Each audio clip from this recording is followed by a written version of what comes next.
like to call the public hearing meeting to order being held here at Jerry Rovey District Facility. Today is September 27th, 2021. Governing board members present: Paul Bixler, Jimmy Miller, myself. Michael Todd is joining us virtually. With all that being said, Jimmy, if you could you lead us in the Pledge of Allegiance? Absolutely. I pledge allegiance to the flag of the United States of America and to the republic for which it stands, one nation under God, indivisible, with liberty and justice for all.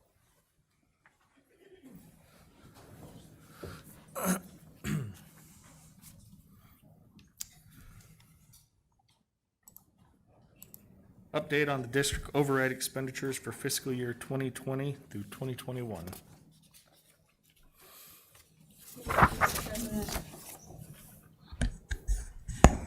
Good evening, Mr. President, members of the governing board. Statute requires school districts with voter-approved budget overrides to hold a public meeting each year between September 1 and October 31, at which time an update on the budgeting and expense of the overrides is provided.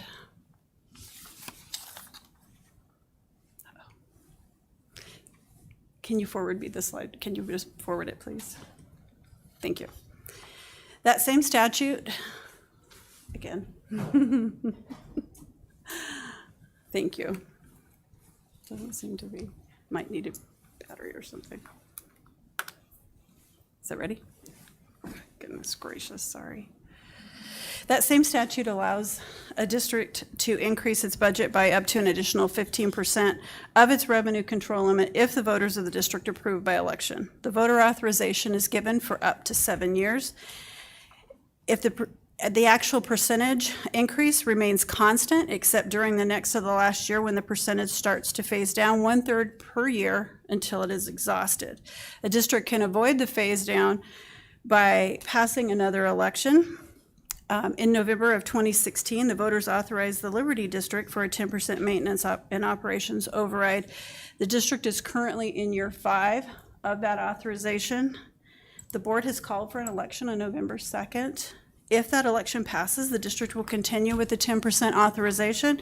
If it fails, the authorization will phase down 1/3 next year. The approved purpose of that authorization is displayed here. You'll see those 4 bullet points under the purpose in the middle of the screen. Overall, the override supports salaries and benefits for our teachers and was spent in full at the end of the fiscal year, 2021 fiscal year.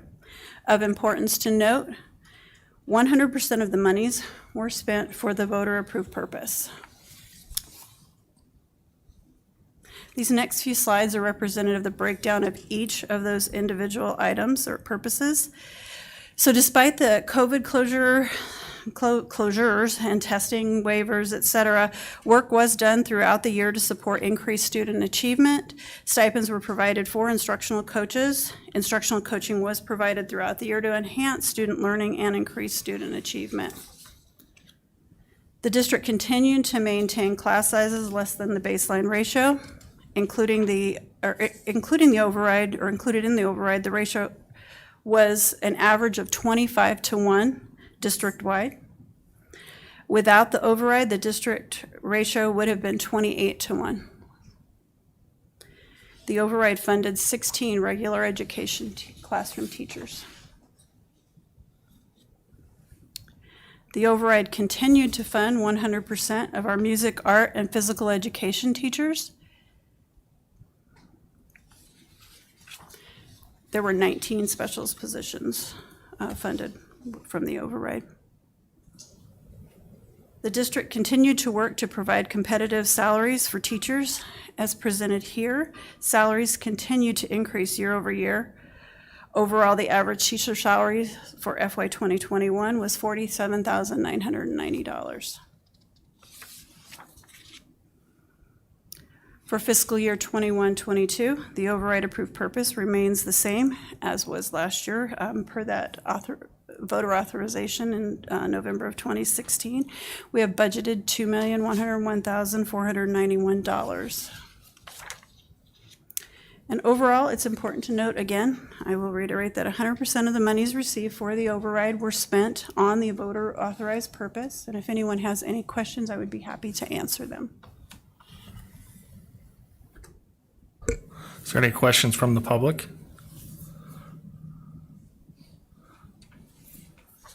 Hearing none. We will, please come up to the mic. What is the strategy or what's the possibility or what can the general public, parents, grandparents, and other concerned citizens do to help you guys get out of working in the behinds for 38 years? 38 years, some of these school districts have been working with 10% overrides. No business in the world runs like that.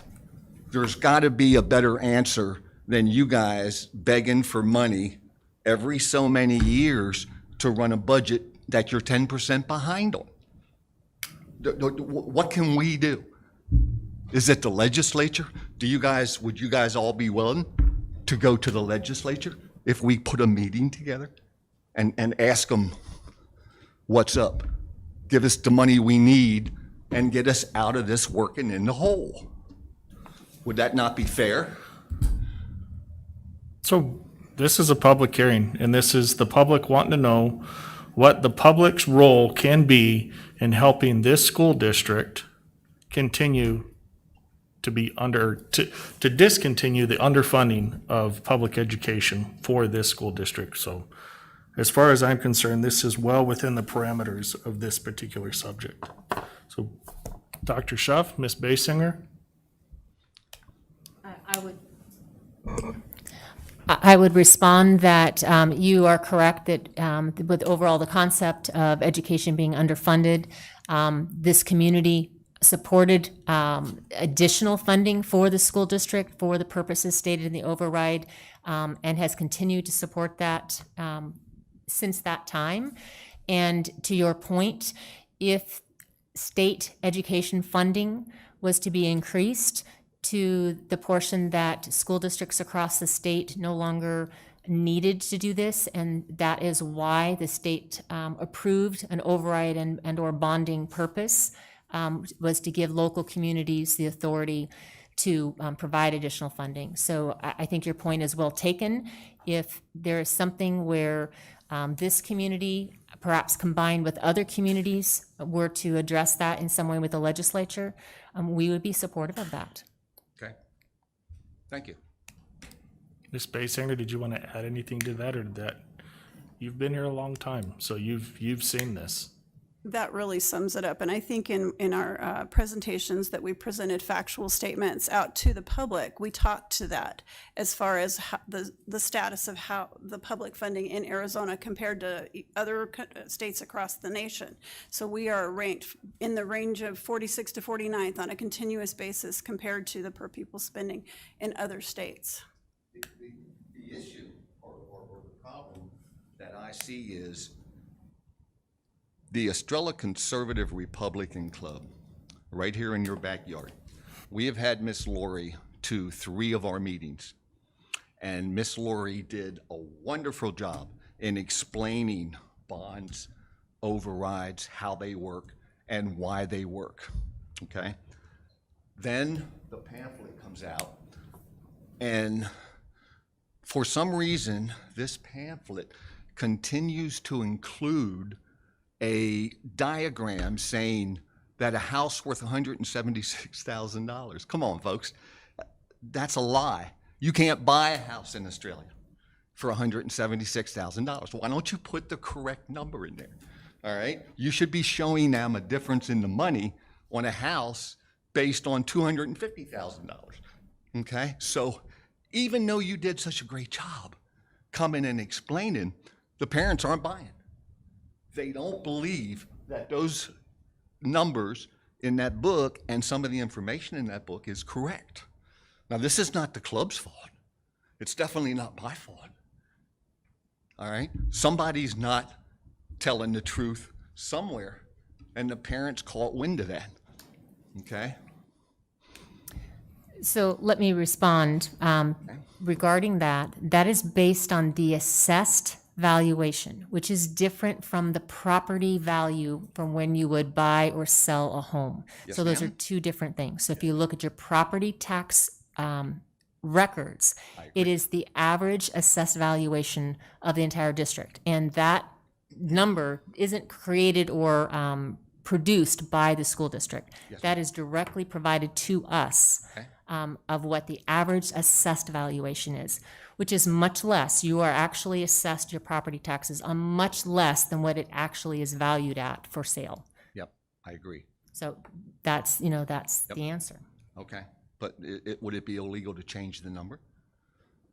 We are only, If you tell them, you know, you go to any real estate company and say, It's not a real estate Whatever that value. number It's is, not or- a real estate value. It's an assessed valuation Yes. number, and we are required to provide that information legally. okay, oh, We're, you're- yeah, okay, we're not that's what- allowed to do the property tax. We are required to do the assessed valuation. Okay, all right. That's our requirement. That answers my question. Okay, terrific. Thank you. I think where some of the confusion comes in is of what our actual property taxes are actually valued at. That valuation number.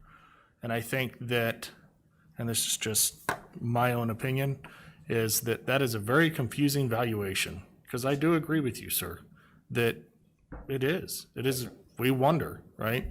And I think that the formula has been changed when the 2008 recession took place. Okay, As I'm sure you were very well aware that all of a sudden we had a big peak in valuation and then it came crashing back down. yes, And I think that that formula has changed to alleviate some of that, which is very hard to follow for us being regular people because we're not in that world Yes. of what that moving number, if you will, is, because I think that's what it is, a year over year, if you will.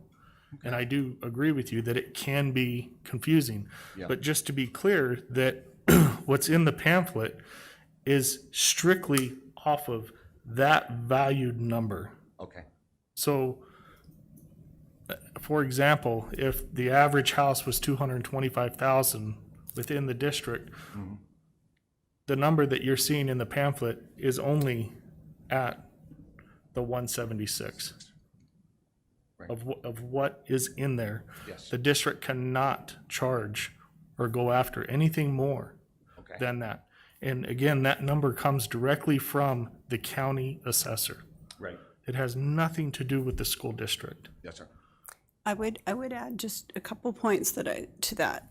In looking at that $176,000 value, the assessed valuation lags by about 18 months. So there is a lag. So whatever value you see on your tax statement right now is a lag of about 18 months from the assessor's office. The other thing that I would add to that is that we actually list what we estimate or project the tax rate to be, and that tax rate will be what you see on your tax statement. So regardless of whatever your home assessed valuation is, we communicated the tax rate that we projected, and that's the tax that will be charged. Okay. All right. Okay, if you bear me one more minute, is it okay to talk about the travel expenditures, the bus and the gas and the oil for doing the children as part of this budget? Because the property taxes went up 10%. Not in this public hearing for this agenda item, but. I got you. Thank you. I'd be happy to answer your questions at a later time. If you'd like for me, I could give you a call. Sure. Thank you. Thank you for your questions. Is there any other questions?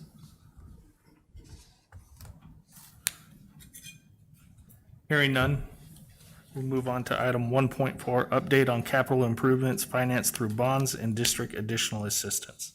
Ms. Basinger. Good evening, Mr. President, members of the governing board. Pursuant to Arizona revised statute, school districts that issue bonds are required to hold a public meeting each year between September 1 and October 31 to also provide an update on bond spending. We typically annually take this opportunity to also present on other capital funds And so you'll see information on all of the capital funds as I run through this presentation. So the next two slides actually represent the capital funds definition, and I won't go through these in detail, but they list out and define what the funds as well as what we're allowed to spend money on with those funds. Fund 610 is the category where the majority of the typical day-to-day capital expense occurs. Adjacent ways accounts for transactions and is local funding that is used for improvement of public ways adjacent to school property. Bond building accounts for proceeds from bond issues. The spending of these monies is restricted to voter-approved purpose. Looking at Fund 650, it accounts for gifts and donations to be expended for capital purpose. Fund 686 accounts for monies received from the School Facilities Board to correct emergency deficiencies. Fund 691 is to be used for the purpose of maintaining minimum adequacy of existing school facilities, and it's awarded by the Arizona School Facilities Board. And finally, 695, the New School Facilities Fund accounts for monies received from the Arizona School Facilities Board to be used for constructing new school facilities and purchasing land for new school sites. So this slide's representative of all the capital funds and their spending. As you look across here, you'll see the first column represents the fund. You'll see the description of that fund as you presented in the previous two slides. The beginning fund balances of July 1, 2020, revenues received, expenditures throughout the year, and the ending fund balance as of June 30, 2021. Couple of things that are notes that I would call out from this spending. You'll notice the remaining bond building fund about midway down, that I believe it's $13.8 million. Later this evening, information will be presented regarding the additional monies received from the Arizona School Facilities Board for new construction, and that will help explain that larger carry forward balance. Ultimately, that $13.8 million will be used to finish out projects that we have currently in place.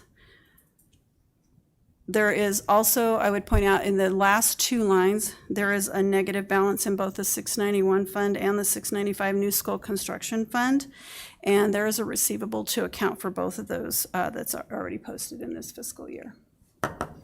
There is always a delay on the School Facilities Board money, so as those payouts and different things come in, we actually have to wait on the revenue to be posted in this cross fiscal years. As previously mentioned, the district additional assistance is the capital provided by the state where most of the day-to-day capital spending occurs. This slide represents the spending for the fiscal year by use and by school location. So the two largest spending categories this past year occurred in technology and also in maintenance and construction services. So overall, the district spent $922,703 in additional assistance this past year. This next slide actually reflects more detail of the spending under each of those categories, so you can actually see what types of things were purchased under technology, furniture and equipment, textbooks, instructional aids, vehicles, and maintenance and construction services.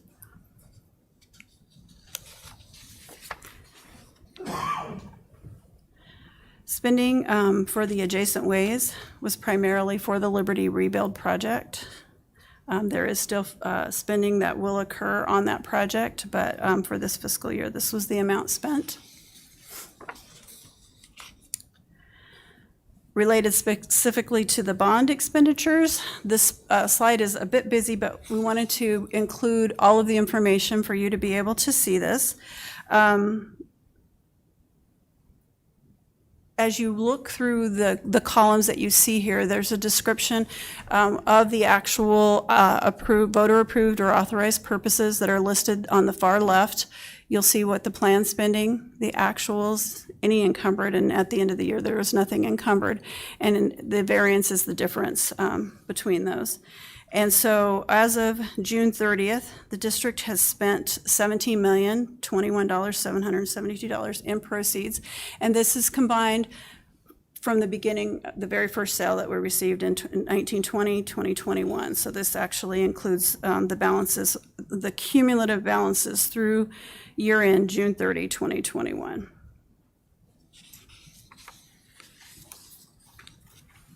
Oh, sorry, so sorry. So if we look at the use of the bond proceeds, primarily you'll see that this spending for the 2 construction projects were the primary areas of spending. There was some spending on pupil transportation and some spending for the beginning work on assessing the transportation facility.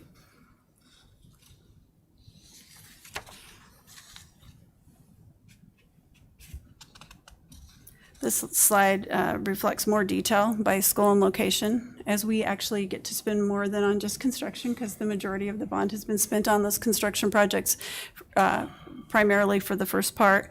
We'll see more listed here. So right now we have the Liberty Rebuild Project, Blue Horizons. Again, I mentioned the transportation facilities, and there was funding or money spent on the bond issuance.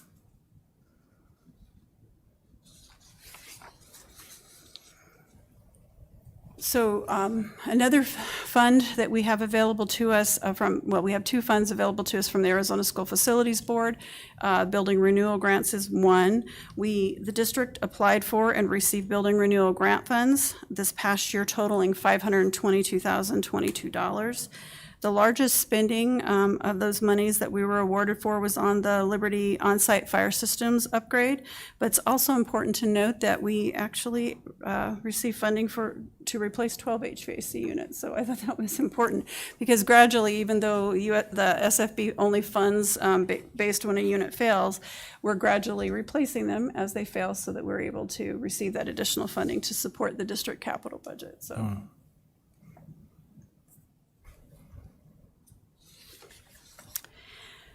And this slide actually represents the amount so far that we've received and spent for new school facilities funding. So this is through fiscal ending June 30, 2021.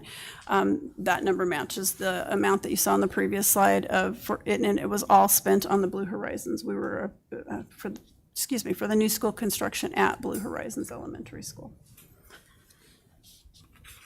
So if anyone has any questions or comments, I'd be happy to answer those. Jamie, Michael? No questions here. No questions for me. Are there any questions from the public? Ms. Basinger, I did want to ask, on the transportation side,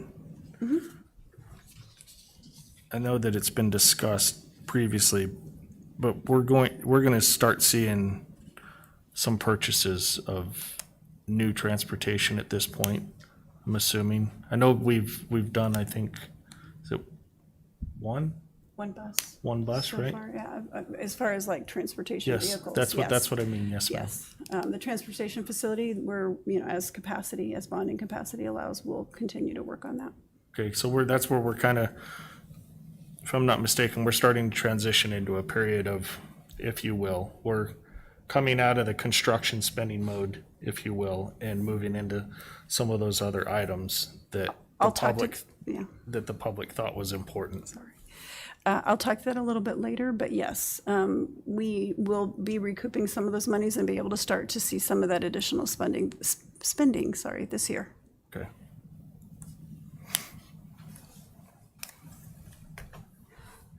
There's no other questions or discussions. I would entertain a motion to adjourn the public meeting. Make a motion to adjourn the public meeting. So we have a motion and a second to adjourn. All those in favor? Paul? Aye. Jamie? Aye. Michael? Aye. I am also an aye. Show that we adjourned at 6:54.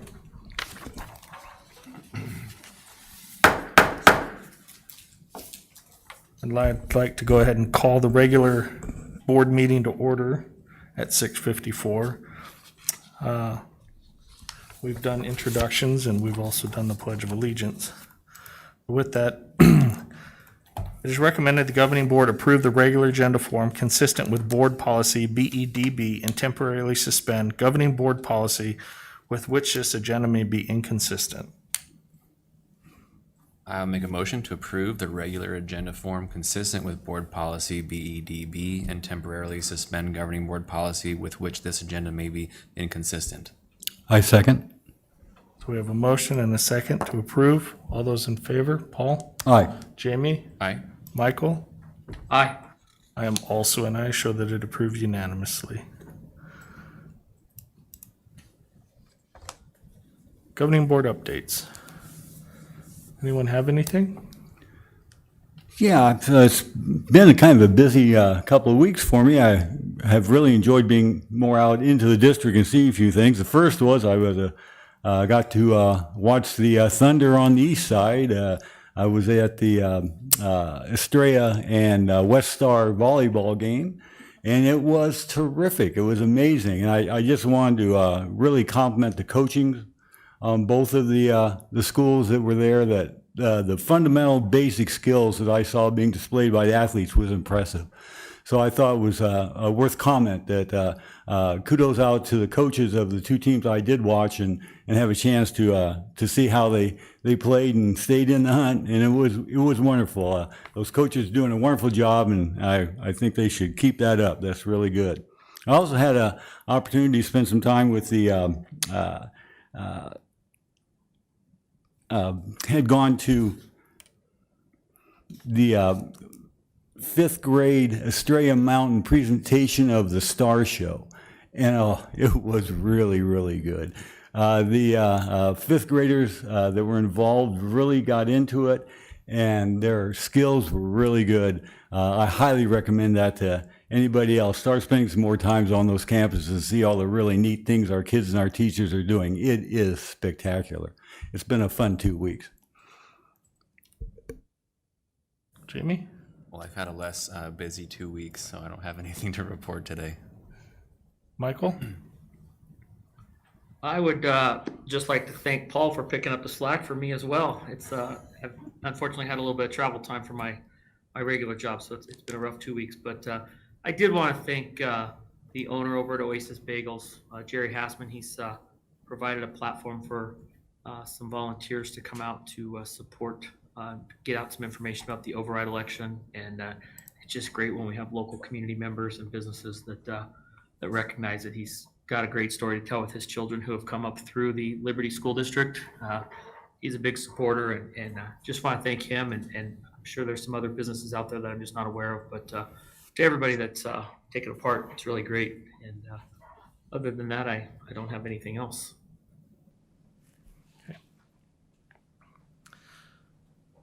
Is there any calls to the public?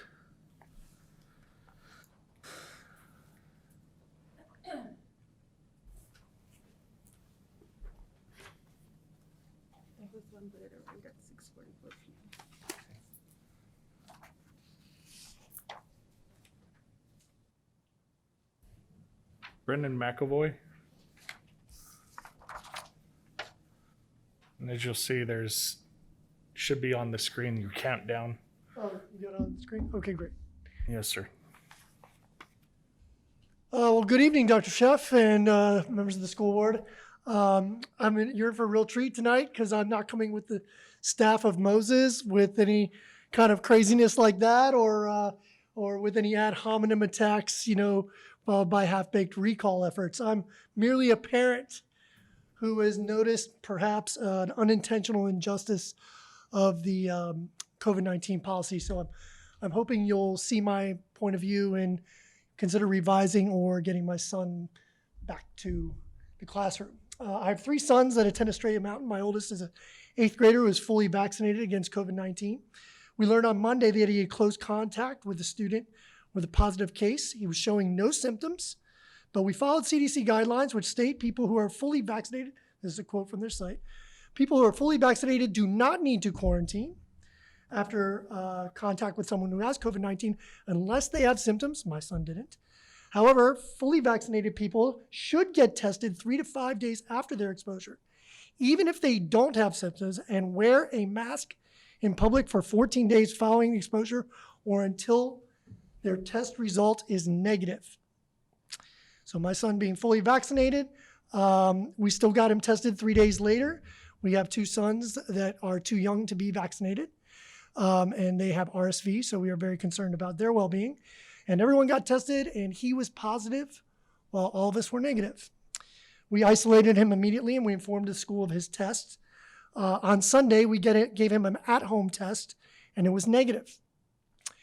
A PCR test was taken today, and if that result comes back negative, we feel he should be allowed to come back to the classroom. At this moment, he has been told that he is out for 10 days. The policy decision based on reads, any staff member or student that tests positive for COVID-19 will be required to isolate per CDC guidelines, which we did. Students exhibiting 2 or more COVID-like symptoms and or who are awaiting COVID test results, which my son is, right, must stay isolated at home for 10 days and be symptom-free for 24 hours or receive a negative test and be symptom-free for 24 hours.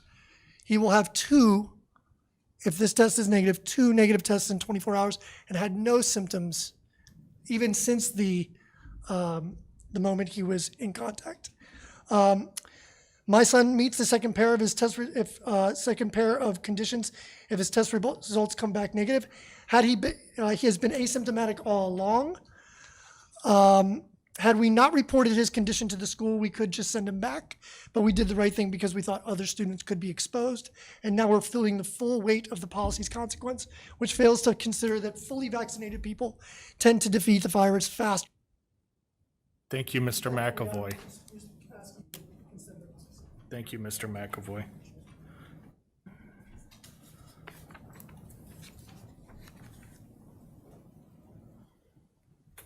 Are there any public comments or comments?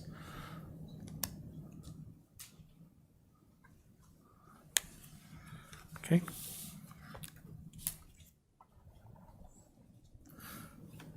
So hearing none. Item number 6, consent agenda. Does anyone have anything that they would like pulled? Mr. President, I would like to pull the personnel action items.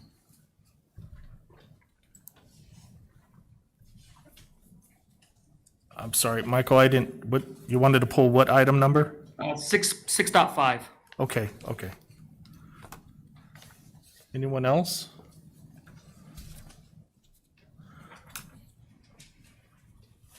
No? Hearing none, I'd entertain a motion to approve the consent agenda with the exception of item 6.5. Mr. President? Mr. President, I move that we accept the consent agenda with the exception of item 6.5. Second. I'll second the motion. We have a motion to approve the consent agenda with the exception of 6.5 and also a second. All those in favor? Paul? Aye. Jamie? Aye. Michael? Aye. I am also an aye, show that it approved unanimously. And we'll just move right into item 6.5, Michael. Mr. President, once again, we're feeling the full effect of teachers who have signed a contract with our district and are now choosing to break that contract with no recourse. And we had asked previously to get some clarification for the reason of resignation. In speaking with staff, it doesn't really sound like there was much of a reason given. I guess this would be a time for staff to clarify that. But again, we're later in the district. We are causing additional problems to our students and to our staff, to our entire district by allowing this unresponsible action of teachers who choose to resign for no reason other than they just don't want to be here anymore. I understand the board's feelings that we don't want teachers in our district who don't want to be here, but this is getting crazy. And in speaking with staff, it is causing our district undue hardship. And so my concern is, again, these resignations, and I will be voting no in support of any teacher resignation without a valid reason.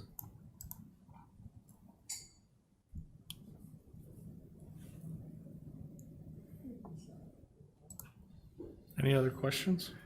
If just a point of clarification for me, I know that we had talked about possibly adding language to our contracts that would allow for some recovery, perhaps, of assets that we had lost. I'm assuming that cannot be added to the contract at this point. Is that correct?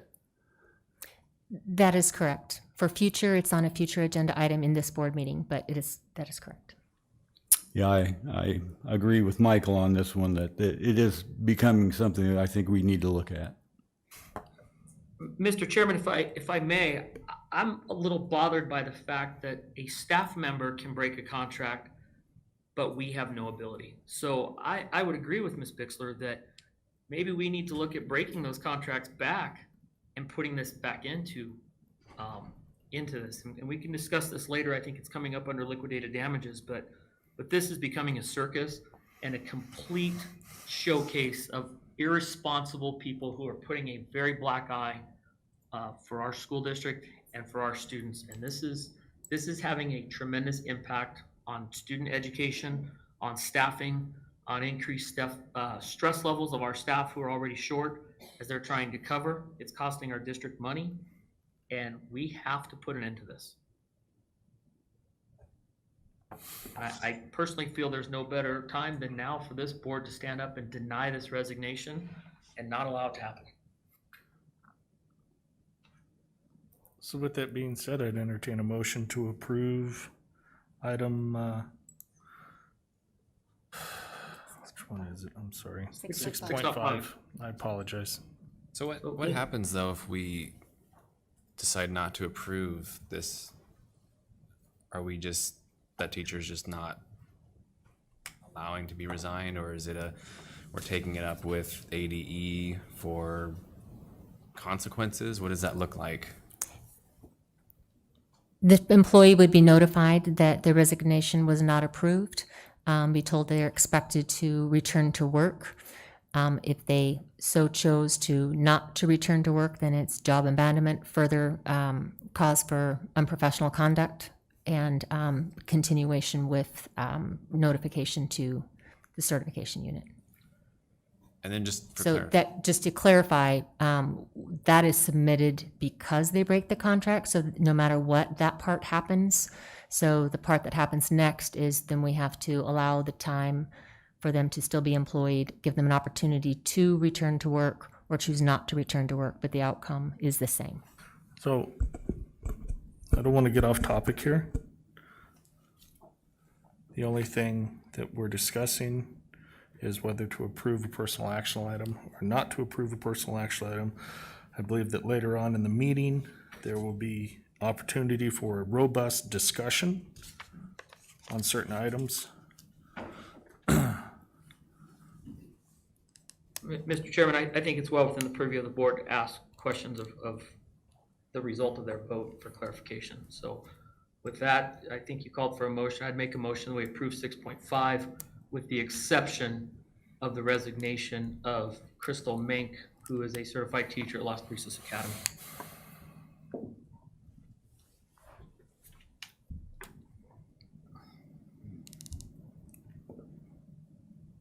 So there's a motion on the floor. Is there a second?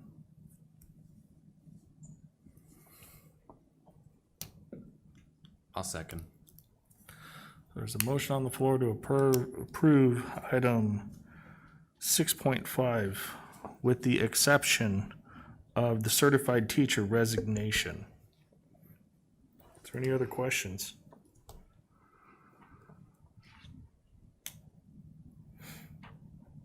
So the question I have is the board ready to put the district in possible legal jeopardy due to the fact that this board has approved all other resignations without any stipulated reasons?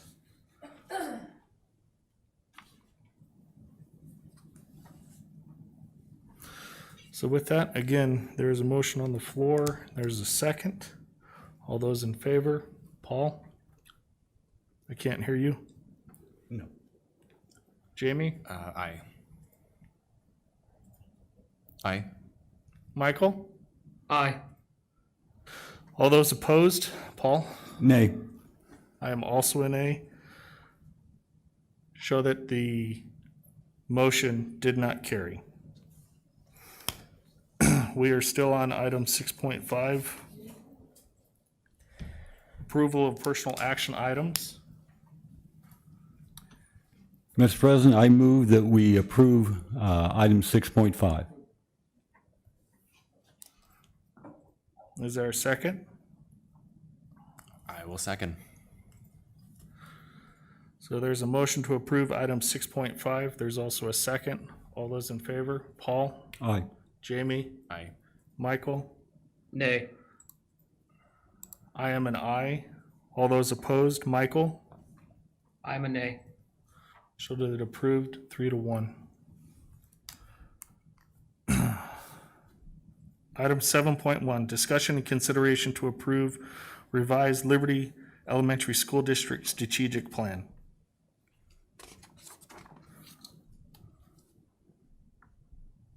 President Aguirre, members of the governing board, want to share with you that the district currently has a 5-year district strategic plan, and this will be, or this is, year 3 of 5 in that strategic plan.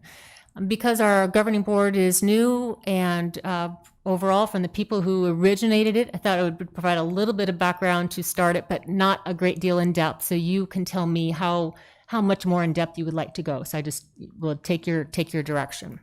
But to share with you some context, we overall had this theory of action that if we are providing strong board and district leadership, teacher and staff resources, supports for the whole child, future budget and facility planning, improved quality and efficiency of operations, and productive partnerships and communication with all stakeholders, student learning will flourish. So that is the reason, that's our why for the strategic plan. And these big ideas show up within 4 focus areas within our strategic plan of strategic leadership, high expectations for learning, stewardship of resources, and community connections over the course of 5 years. Then we looked at how will we build out those big ideas and aspirational goals. So we placed key projects as well as key performance indicators over the course of the 5 years for the goals that are within the strategic plan. So what you'll see is that many of the programs that are identified in here were not currently in place in the district, and so the goal was to put those things into place. So those are some initial programmatic implementation.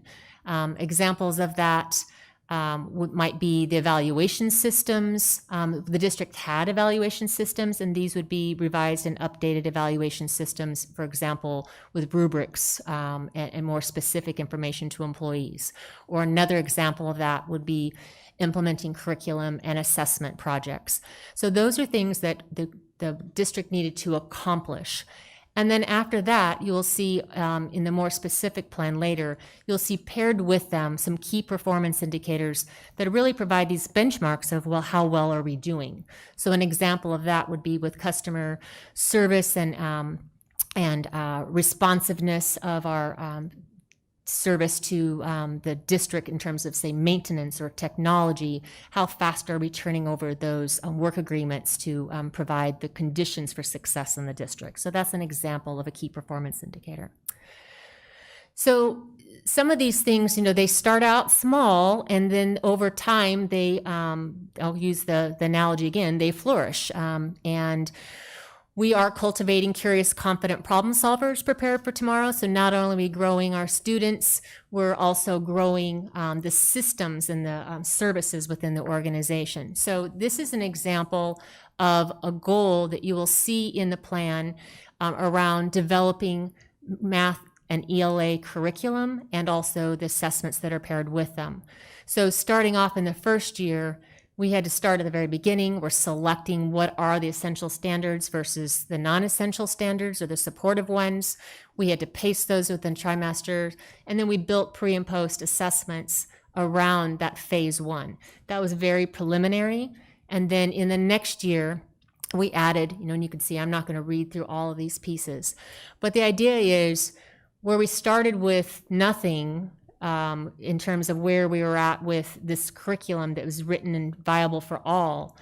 Our goal is by year 5 to have it be so relevant and meaningful that it also is integrated amongst other subjects. It includes, more project-based experiences for kids that are meaningful and relevant, and it's highly integrated and connected in with our signature program. So that's a big lift and a big build over time, but that's our goal within the 5 years. All or most of our goals are really built that way, where you'll see an initial implementation of something and then it grows over the course of 5 years, or in this case of this year, you'll see some new things that are implemented this year and will grow through the 5th year, because can't do everything all at one time. We have to pace those things out.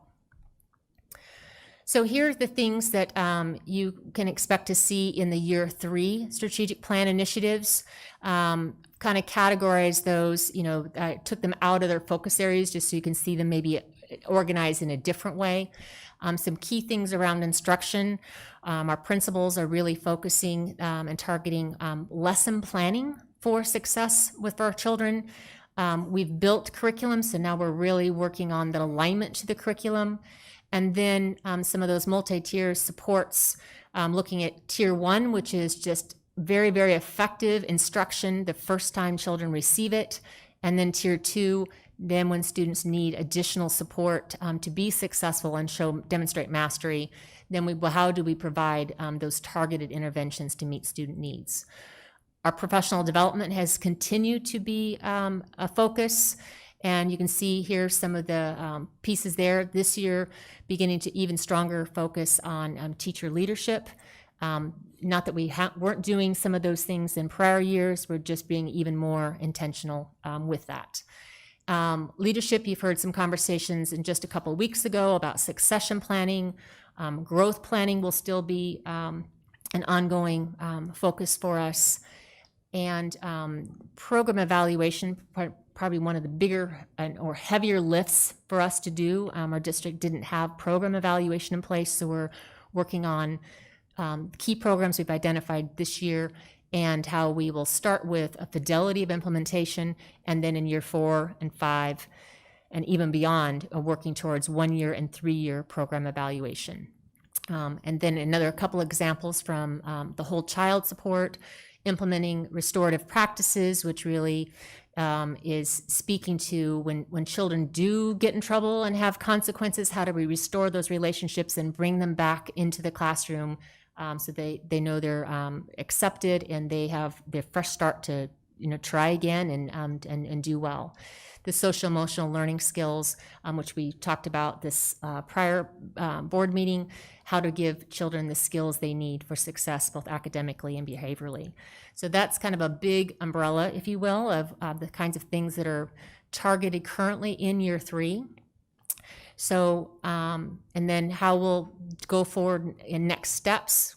Our job tonight is for me to listen to you and see if you have anything in the overall goals that you would like to add, revise, delete in some way. So the overall in the 5-year strategic plan, if there's any adjustments there, anything particularly for year 3, and you can help to prioritize out of the things that are in year 3.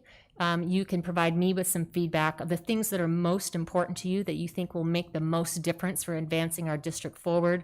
And those, I'll come back in a future meeting to include those for our discussion and your approval of the superintendent goals at a future date for those. But you can give me some feedback on that today so I can begin to prepare. And then you can expect that I will bring this information back to you on a quarterly basis, and our goal is to have more data dashboards, if you will, to keep the board informed of our progress towards the goals. So that's the big overview, and then I think, if we could speak a little bit first about starting with the strategic plan, which I think was included in your document. This one, you've got this, if you find that on these are the big 4 focus areas, and then it has the goals within that. So those are the overarching goals and focus areas. We had some conversation with that at our board retreat.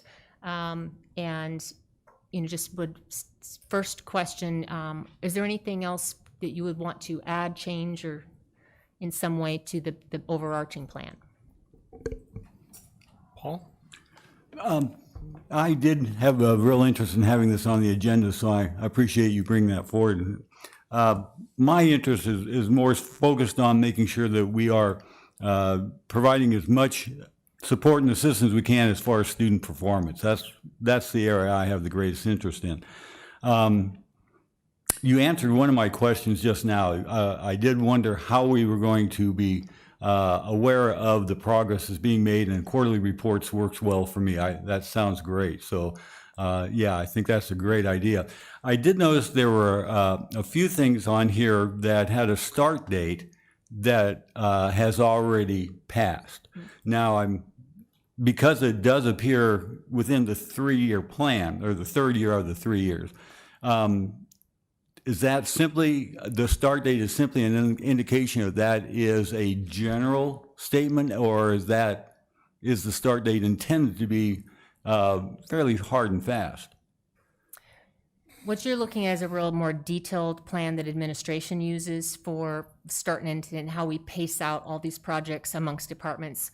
So some latitude is given particular. So for example, if Ed Services was starting a project and we had multiple things here listed, we may want to stagger those out, or in opposition to that, maybe they all need to start at the start of the year because it's going to take all year long to complete them.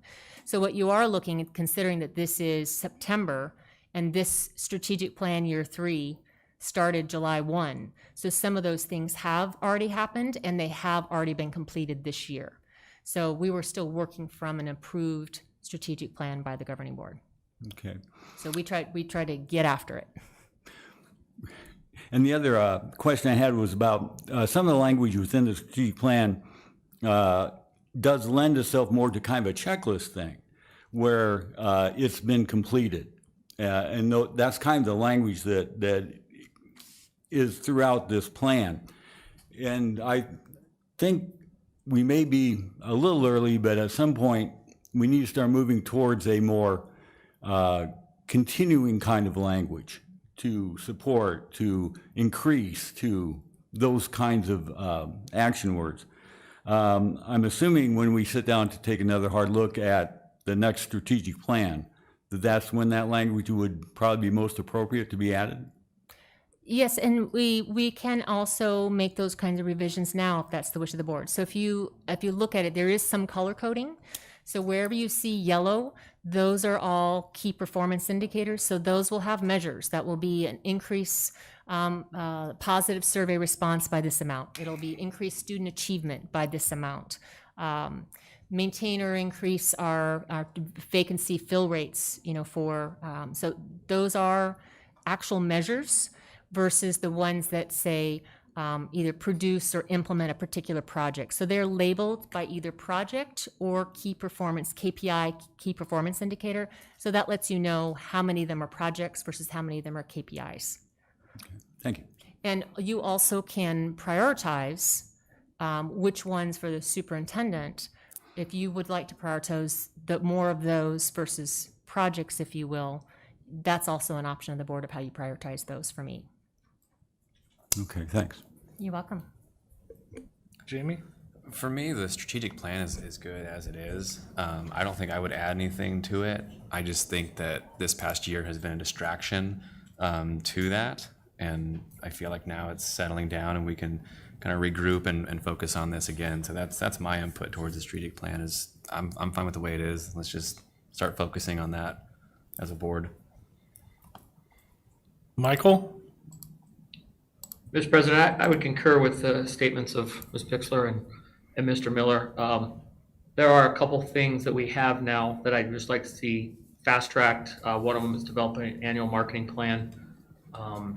Social media messages have a little better role in that. We've now hired somebody who should be on board any day, I'm guessing. So I would just like to see those. I'd like to see some very quick action on getting that implemented, and probably also a crisis communications plan in the event that we ever need that.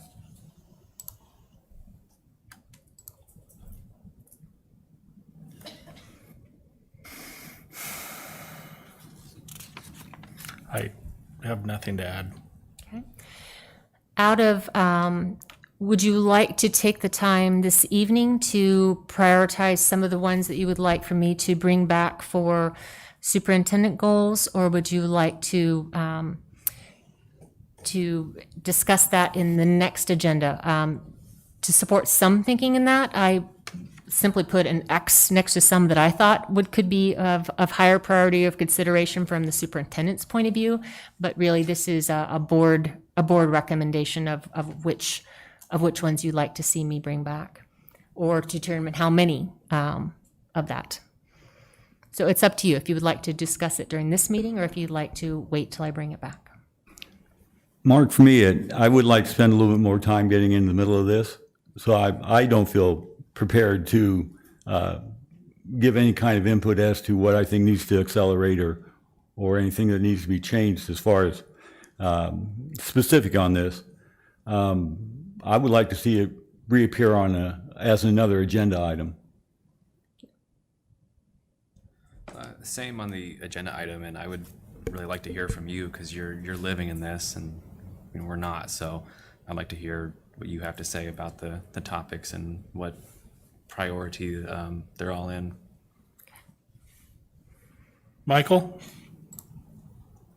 I would agree. I think it's good for us to take this on at another time, a little more in depth. So I would support Ms. Bixler's suggestion. Okay.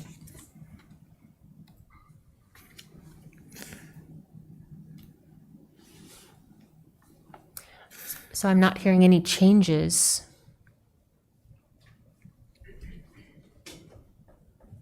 So with all that being said, if there's no further discussion, I'd entertain a motion to approve item 7.1.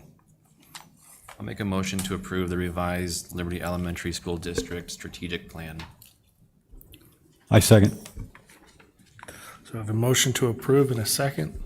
All those in favor? Paul? Aye. Jamie? Aye. Michael? Aye. I am also an aye, show that it approved unanimously. Item 7.2, discussion and consideration to approve overall capital spending replacement plan for large purchases and transportation. Ms. Basinger, Mr. President, members of the governing board. your mic's off. Mr. President, again, members of the governing board, tonight the purpose of this presentation is to provide information on capital updates for this current fiscal year 21-22. I wanted to remind or put out the listing of the overall planned bond spending as was authorized by our voters. The district was authorized for $49,800,000 in bond funding. $33.8 million was planned for school construction. $6.9 million was planned for the transportation facility and updates to that facility. $2.4 million was planned for student transportation. $2.8 million was planned for technology. And finally, $3.8 million was planned for facilities improvements, including deferred maintenance. The funding from Arizona School Facilities Board for new school construction was actually increased during this most recent legislative session. As you may recall, the district received an award of $12,209,898 for new school construction funding for the Blue Horizons construction project. And we were very pleasantly surprised that during the recent legislative session that funding actually was increased. The district has been allocated an additional $7,930,137 in SFB funding for the Blue Horizons construction project. And that's pretty significant and equates to a roughly 60% increase in the funding to be received for that new construction. Very exciting. So we were trying to work to see how we could maximize that funding. And that additional funding means that there will be less bond funding spent on the Blue Horizons construction project. As this slide depicts, the district originally planned on spending $16.8 million on that project in bond funding, and now projects spending to be just under $8.3 million. So extremely good news for the district to be able to recoup that spending. So even though the legislature approved the additional SFB funding, the funding is going to be divided over 2 years. This means that the district will not be able to spend into all of the savings from that $7.9 million until after the second allocation is reimbursed to the district. The additional funding removes the need for a capital lease to finish out the construction project. And it also frees up and allows for $1.6 million to be spent on other purposes in this fiscal year. And Mr. Aguirre, you asked about that earlier, so that's the amount that we will have available to spend for those other purposes. So the district worked on a revised bond spending plan for this year.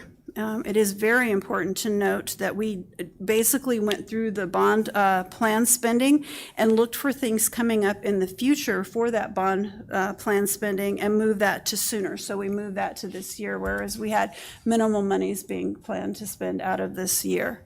So you'll see the left side is the green side for maintenance purposes, and the right side is technology for the technology purposes for the district. We've got a $1.1 million planned for maintenance and $525,000 for technology. And this last slide just depicts the the district additional assistance, the unrestricted capital. That planned spending remains relatively unchanged with a few minor updates to the costs in technology related to the 5-year tech plan. And so, quick presentation just to announce the additional funding that we're going to receive from the Arizona School Facilities Board and revisions to the planned capital spending. Any questions? I'm just a quick one. I noticed the bus spending up there for the maintenance. Is that one bus? I think it is, yes, sir. It's not a little bus. It's a big bus? It's an expensive bus. It's an expensive. It's a very expensive bus. Buses are expensive. Jamie? No questions for me. Thank you. Michael?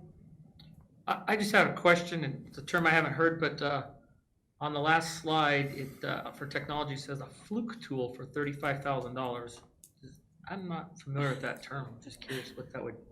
I'm going to do, John is. It's related to our 5-year technology plan, and I believe it's some of the security and hardware associated with that 5-year plan. But I'll be happy to provide more information in an upcoming update. I apologize that I can't answer that on the spot. I actually probably knew it, but I don't remember what it was, so.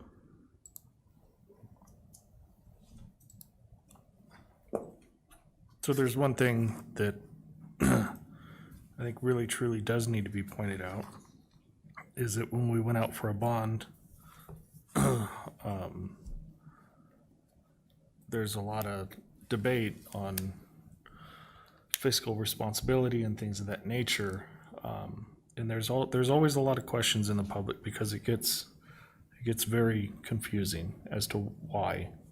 You know, because that's really a good question. Why? Why is it this way?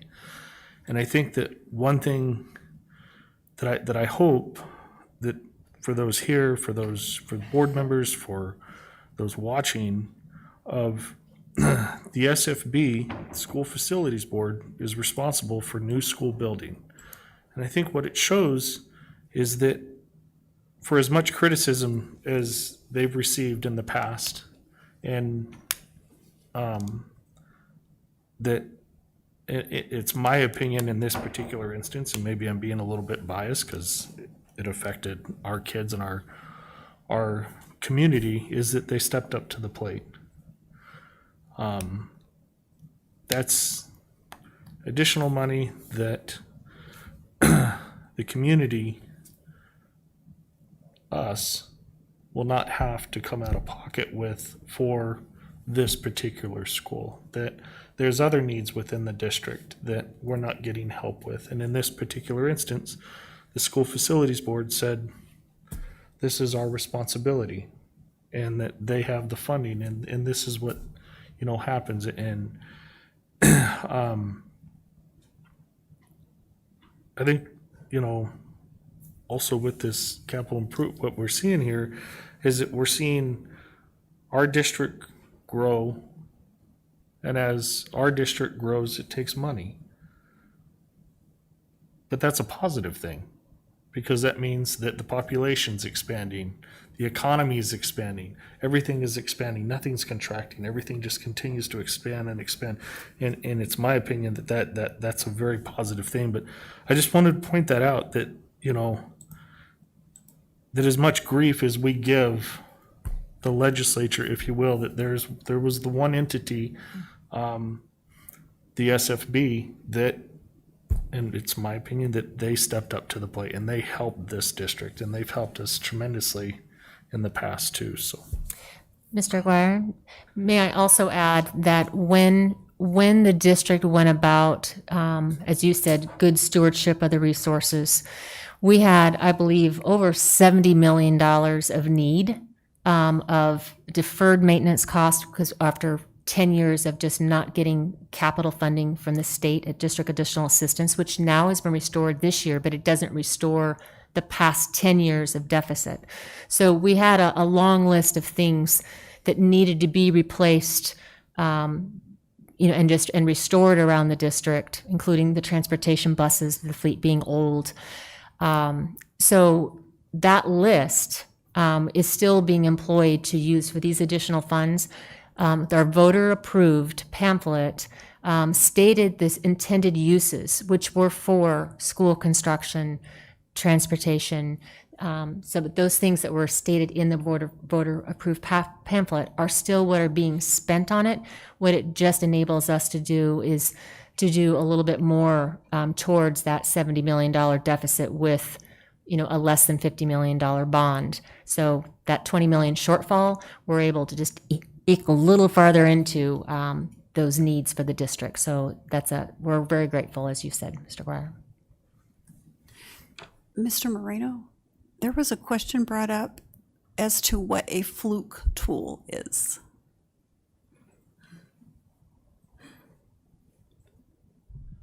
Mr. President, members of the board, so a fluke tool allows us to monitor and try and troubleshoot issues that come up. So we get to plug another device into our network that helps us, if there's an issue from point A to point B, it tells us where along that path the issue resides. And as we continue to grow and add more devices and add more wireless infrastructure, we have to have tools to help monitor in order to make sure that the systems stay efficient and running correctly. So that's what this device helps us do. Mr. Todd, was there anything else?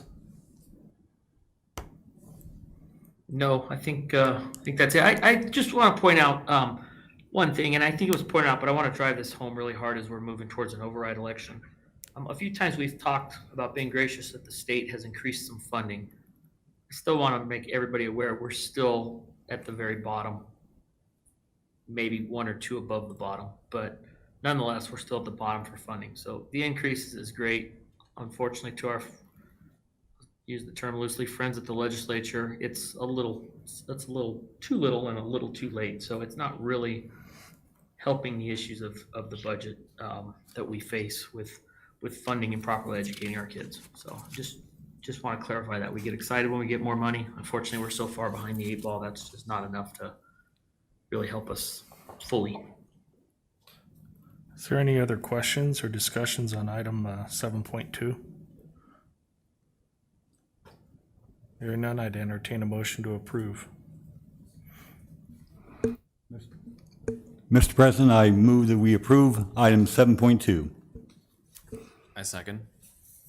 We have a motion to approve and a second. All those in favor? Paul? Aye. Jamie? Aye. Michael?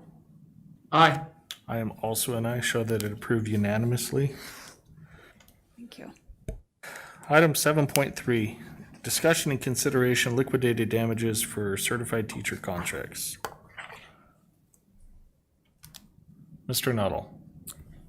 So I'm going to present that Mr. Nuttall had a family emergency this evening, so I'm happy to support the board in the conversation around liquidated damages. Included in the executive summary is the language 2 years ago that was proposed by our attorney, just providing some information that could be placed into our teacher contracts. So I've not gone back to our attorney since that time. I just wanted to provide that as background context. Additionally, in the liquidated damages contract information or sample information is a tiered approach to applying liquidated damages to an employee who resigned or did not fulfill their contract. These amounts were at the recommendation 2 years ago by our teacher advisory group, and this is their consideration was that there is a greater harm, if you will, and more of a challenge to replace or to mitigate the impact of a teacher leaving versus in the springtime versus the summertime versus after the school year started. I would tell you that seen liquidated damages probably on average in school districts somewhere between $1,000 and $2,500. It has become a more standard approach, although I would also give the caveat that school districts, at least across the west side of Maricopa County, the superintendents I've been in contact with, they're all facing the struggles that we are with teachers leaving, and they have liquidated damages in place. So I would say that liquidated damages, what that does support the district is in some way, in some small way, to compensate the additional expense that requires for replacing an employee. Certainly nowhere near the actual costs of what that is, but it also does not necessarily curtail or change people's minds about leaving. So and that's what the other superintendents are telling me. They are facing the same struggles that we are, and they do have liquidated damages. Our administrators, with some discussion and some caveat, overall, I'd say came to a consensus that they would support and believe that this is something that we should do, is impose liquidated damages.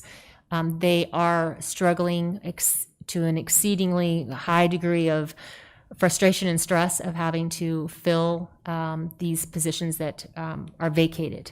So they are in strong support of it. Our teacher advisory group this year has a different viewpoint than they did 2 years ago. And that is some of the schools had support for the liquidated damages, and some overall, if you're talking to their staff, did not. And my personal interpretation of that is I think COVID has changed some of that with their feelings of safety and choice, and also not really fully understanding the impact of liquidated damages, and or still having some outstanding questions about how the governing board would choose to apply those in some situations and not apply them in others. And that, I think, was probably the largest concern from the teachers. So with that, I just leave it to the governing board for your conversation and your direction to administration. If you are largely in favor and provide direction to administration, then what we would do is then bring back contracts that would have some language in there. And if you are not supportive of that, then we would bring back our contracts as per typical without the liquidated damages going forward. So Michael, this is one that you were passionate about, so we'll go ahead and let you open the floor, sir. Thank you, Mr. President. My concern with this entire topic is certainly not to try to keep a teacher in our district that doesn't want to be here. They don't want to be here, I understand that. However, we do have a contract signed and we're relying on that person to be there. So we face as Dr. Schuff has said, quite a large financial impact that is really irresponsibly passing that down to the taxpayer right now. And as we're asking for an override and we're saying we need more money, out the back door, we're giving money up to hire new teachers. We're doing it late in the year because of these late resignations, which oftentimes, and I mean no disrespect to any of the teachers we've hired late in the year, but typically a lot of times those teachers are maybe some of the less desirable. I think we've been lucky and had some move into the area. But our district faces a financial shortfall from this. It costs us a lot of money. It penalizes our students. It causes disruption in the classroom. And all we've heard from teachers throughout all of COVID is we need to maintain. And then we turn around and we pass this whole issue of let's not have any liquidated damages, which is not keeping anything real smooth in those classrooms as the teachers have all recommended. And as this board has said many times, we need to listen to the experts, but the experts are truly our administrators who, by staff report, are very supportive of this. This new COVID is here to stay. If it's not COVID, it's probably going to be something else. So I feel now more than ever, we need to have liquidated damages that will be upfront, will allow staff to recognize what they're signing for in an agreement. But to our point earlier, we can't go back and renegotiate our contract at this point with them. They would have a fit if we did that. And yet they basically want to renegotiate with us and say, we're checking out, we're out of here. A contract is a contract, and whether there's liquidated damages or not, they should be holding to that contract.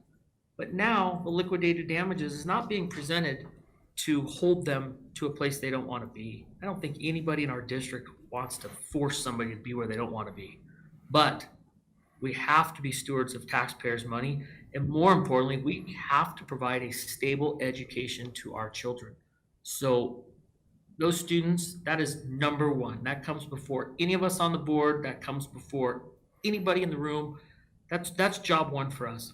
And we have to stop this bleed that is going on of people just hitting the ejection sheet and checking out. And so this is not going to keep them from doing that, but it is going to help protect our financial interest and the cost that it takes. When they onboard everybody at the first week of school or first few weeks of school, prior to school starting, that's one time. Now when we have to bring one teacher and everybody has to stop and onboard that person, HR has to stop for a time, everybody has to stop. And it's costing us money. It's, perhaps we could use some of that money to liquidate damages to pass forward a in school year hiring bonus where we get somebody who wants to come in and we reward them, or maybe that opens up the pool a little bit more to a teacher who was thinking about coming back. Maybe they're a little better than the one that was there.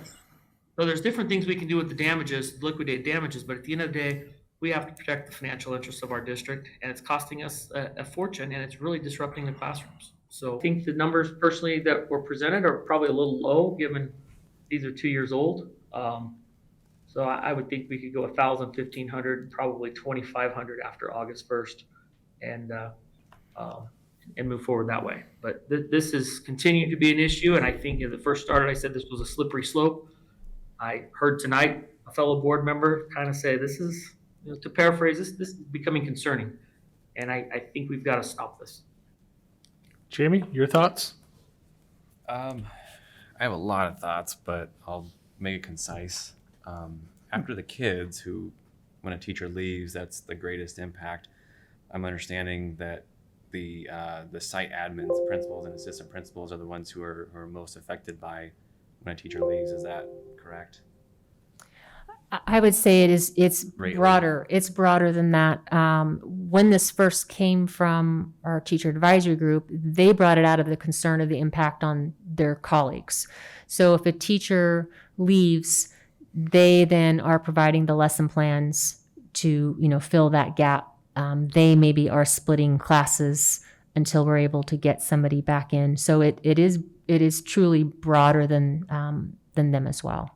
Okay, so and that's why I'm in support of this. is to just stop putting stress on the teachers. I feel like they're stressed out enough.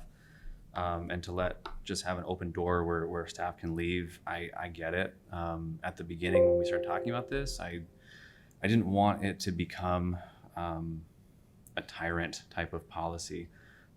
And what I mean by that too is it's hard to distinguish or discern between every situation, and I don't want that responsibility. But if we're going to have this, I feel like there needs to be that option, and who takes that responsibility. And so I just think we should make a thorough discussion or thorough decision about this with discussion, because you take someone who just says, well, I just don't like this job anymore, I quit. You did make a commitment. And I think that, you know, we're teaching kids to be ethical. I think that we need to be ethical ourselves. At the same time, if a staff member, for some, God forbids, their spouse passes away and they need to move back home because they can't live off of a teacher salary, because a teacher salary alone is not livable, we can't. I would never feel right stopping them and saying, well, you made a commitment, you have to stay here, sorry for your loss. So I don't think it's as easy as just saying we're going to have this policy in place. I think there's more discussion that has to happen. Who is going to make the decision? Is it going to fall on the board each time? Is it going to be the district administration? Is it going to be a collaboration? With that being said, I trust district administration to make that decision of this a situation that we feel this person should be allowed to leave without damage, or some negotiated damage if there is. And when that's presented to us, I'm okay with approving that because I trust our administration team. So concisely, that's how I feel about it. Paul? I also have moved to a position where I think we're going to need to put into place some language in our contracts for liquidated damages. It is costing us to deal with these, not only emotionally and physically, but also financially. And so I very much entertain the idea of taking a look at some language in the contract that would allow for recovery by the district for some damages lost due to leaving a contract prior to the end of its term. I also agree with Jamie in that I really want within that language an opportunity to make exceptions. Exceptional things always happen. And so for me, I would be comfortable with being a general practice that if they leave at specific time benchmarks, that would happen. And that there would be at least a cursory look on exceptionality, but otherwise it would be automatic. As far as who makes that decision, I believe that's the property of the board.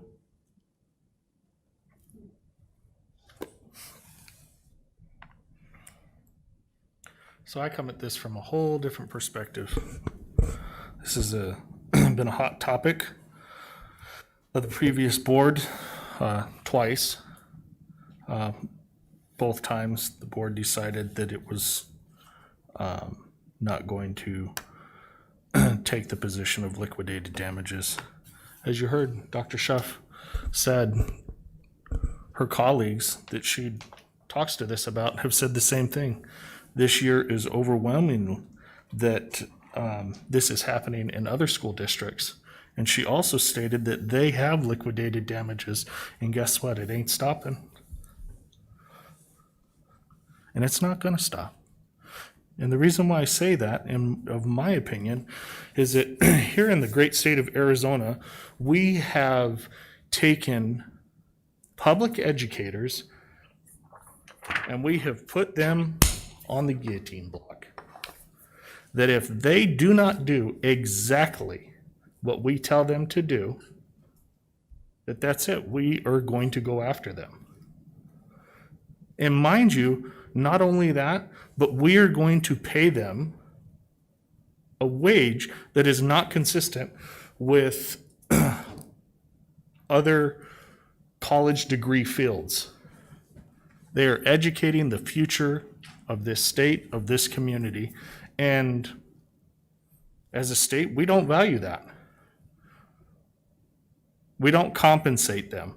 And I know that there's not a teacher or an administrator within this district that's going to say it's not about the money when it comes time to putting food on the table. It's about the money. I just, and this is obviously before my time here within the state, of the strategy of the way that I see it is that you're shrinking the pool of your labor force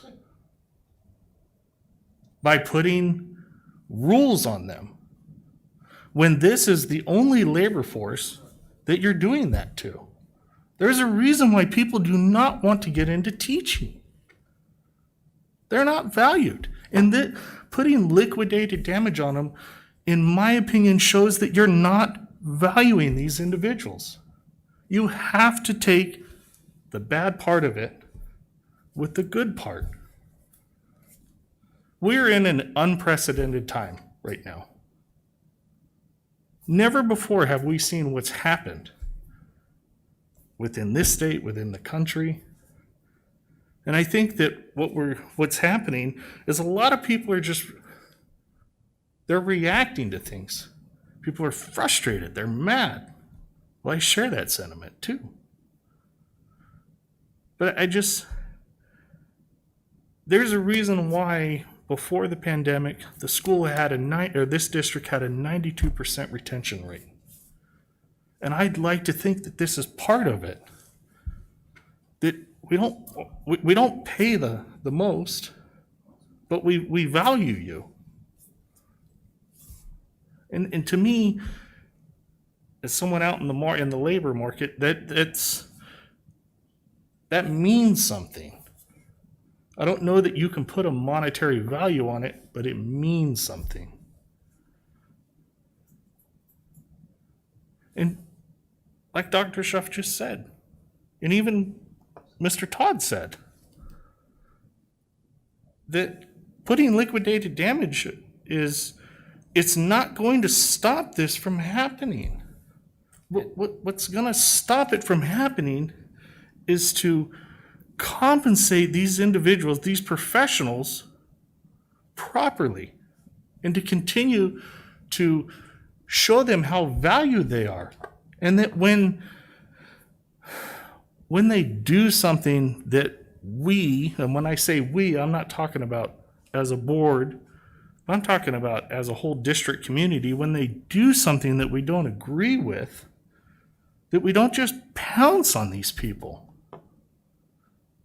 that we have a conversation with them. I mean, I'll just come out and say, this is something that I am not willing to compromise on. But again, I am only one board member. And that this is just the way that I feel about this.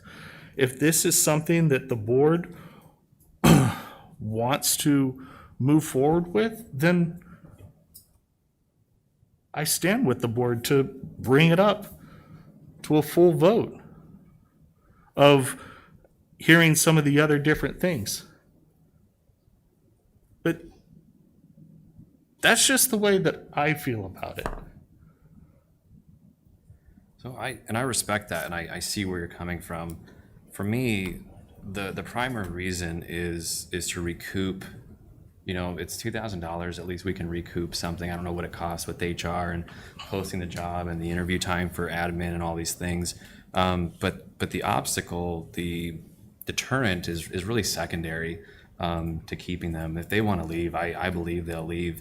But my experience with educators who break contracts is, and why I said I don't want to turn into a tyrant style, is I want to make sure that if they're breaking a contract and it's early on, it's reasonable because they got a position that we couldn't have, they were moving up. I don't want to keep them from that. And there are school districts that do that. They come to the board in person and say, I realize I signed a contract, but during the summer, a position came up, I got it, and they're excited, and the board says, no, we're still going to charge you $2,500 because you want to go do that. And I hate that. I really despise it. And those districts have a reputation in the education community where no one seasoned goes there because they don't want to, because that district has a bad reputation of being tyrant-like. And so I don't want it to turn into that where we're saying, you know, charge everybody. I think there is a human side to it that I think there's a way that we can do it where it's appropriate, but it's also a two-way street. I believe that every person that has sat in these chairs has had teachers and kids at the forefront of their minds, but it's a two-way street. And we're asking that the teachers commit to a contract that they signed. And I think that this is reasonable to say, okay, you signed it, because I get that too, educators having to sign way too early. That's a tough decision to sign a contract in what, January, February, when you don't even know about other jobs opening up. And you're thinking I might want to go be a coach or assistant principal or principal, what have you. So if they sign and after June 1st, then they get a fee, and June 15th to August, there's a fee and the fee gets greater. I think that's reasonable. And especially putting it forward, I don't quite know how I feel about coming in the middle of the year and saying there's a new contract, but it is becoming an issue where the teachers are just leaving, and it is not good to have that. Not at this point in the year. I think at the beginning it was kind of understandable, and during COVID it was probably understandable. But at this point, things being settled down and we have some consistency, and I think, maybe I'm wrong, but I think that it was predictable a little bit about, you know, at this point, starting in August until now, but I could be wrong on that. One thing that I'd also like to point out to my fellow board members is this is one of the only industries that, and when I say industries, I'm talking a mass, a very large group, right, of individuals that this actually takes place of you sign a contract, and if you leave, we're going to fine you. Firefighters, they can leave whenever they want. Mr. President, that is not true. If firefighters Ambulance, sworn, that may is not do true, it. Mr. Todd. That is very true. Thank you, sir. Not true. That is very true. It is not true. It is very true. Buckeye Valley Fire Department, that is very true. Thank you, sir. I know this for a fact. I as well do. I've worked in the industry. So arguments aside, Police officers, nurses. These are all life and death employees. Now, I'm not trying to, and I know that the way that comes out, but I'm trying to show a little bit of perspective here. I hear you, and I would say that the difference is, it's a delicate subject. I would say the difference is with a teacher, they've got, you know, a classroom of kids waiting for them tomorrow. And granted, yes, there's crime out there could be a fire. But if, you know, we're comparing everything to everything, a debacle on the firefighters is there's, what was it, during the recession, we had thousands of firefighters coming. There's people lining up to get in, and we don't. And so when we get them, we want to keep them. And I think just with a contract in construction, you sign a contract, and if you back out of the contract, you know, they go after your bond or insurance, or there's a penalty for that. And so I guess what I'm asking for is with this to teachers is just think harder about your contract before you sign it, because we really need our teachers here, and I feel like we treat them well. We are a higher paying district than our neighboring districts. Last time I checked, it's been a while. They could have made changes, but you know, the two districts around us, we pay more. I think that we're doing good things here, and like I said, it's a two-way street, and we're just asking that you sign a contract, and it's so common across the state. It's not, you know, we're not asking them to give up their prep time or give up their lunch time or give up more of their time. We're just saying, hey, you sign a contract. And if these numbers aren't reasonable, you know, we could look at those numbers too. I think there's a solution to something that just doesn't give teachers a free pass to leave. Ms. Basinger, because I value your seniority, if you will, within the district of longevity. To your knowledge, has this district had liquidated damages? No, And how many years have you been I employed? started in 94. I'm sorry? I started in 94. 94. So that's something that I also want to point out. This school district, I'd venture to say we're one of the oldest in the state. We got a schoolhouse behind us to show it. I don't know that they've ever had, and I've looked, I've researched it. So, Mr. Chairman, if I may, it is not my goal with this, bringing this up, to keep teachers here that don't want to be here. It is strictly to protect the finances of our district and the cost that it takes to fulfill this spot. That is all it is. And in speaking back, as you referenced to the fire service, if a firefighter leaves one fire department and goes to another one within a certain period of time, that fire department that they acquires them pays back the other district the cost that it was to put that firefighter through the academy. And that is substantial. So there are things that happen in that realm as well. And I think we clearly value our teachers because we do everything we can for them, up to and including saying that you're valuable to us, and when you leave, it hurts us. And so we need this to recoup that cost and bring somebody back and hire somebody as good as the person that's leaving. And so we do value them. Again, I'm not trying to stop teachers from leaving or moving on, but I'm trying to protect the costs of what it does to this district and the damage. This is not a retention clause. This is not anything other than damages. And when a teacher leaves our district, it damages this district. All we're trying to do is recoup some of those costs. It's probably a laughable amount at what we're trying to recoup, but nonetheless, it is some, and it sends a clear-cut message to our teachers that we need this.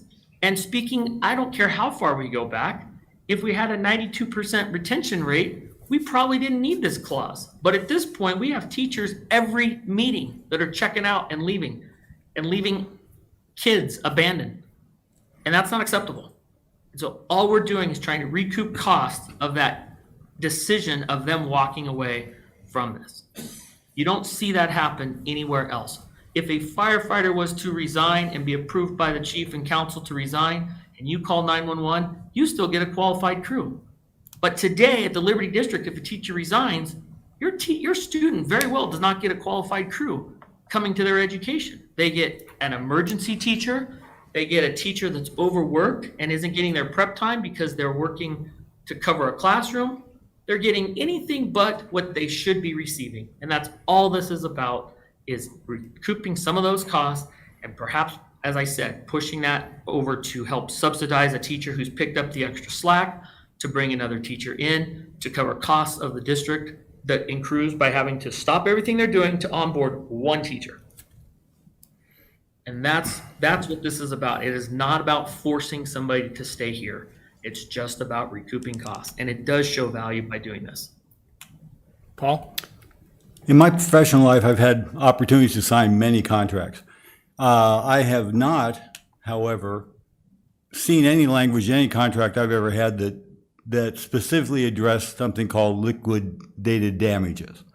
However, every contract that I was a part of did have in it that leaving before the termination of that contract could involve some kind of delay.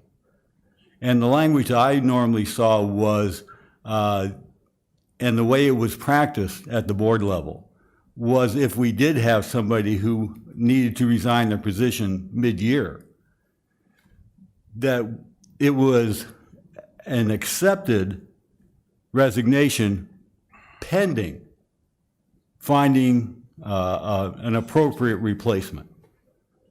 And so there were certain delays that may have occurred during that time. But that was not an unusual thing. Now, some of these districts also had in place recognize exceptional situations. As Jamie had mentioned, one was moving up. If we had a teacher that moved from a classroom position to an administrative position, that was a move up. And so that was considered exceptional right off the top. Same thing if a teacher moved from a classroom to an instructional coaching position. That was a move up. So I think it's possible to put into the language of our contracts a means to recoup a little of the expenses the district has put not only into the recruitment and hiring of teachers, but also in compensating for the loss of that teacher mid-year.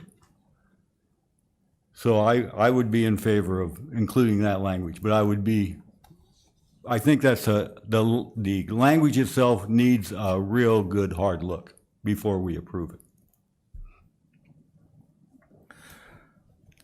So what I'm hearing, this is a non-action item tonight.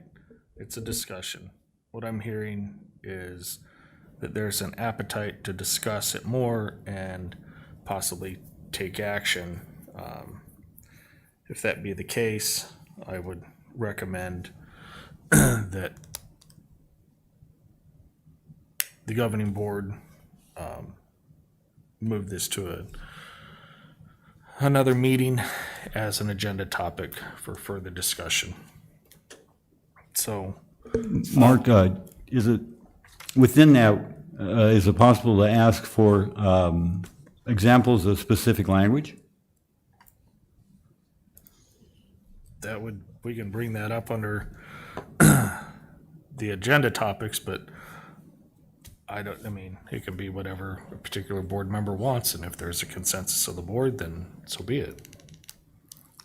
Thanks.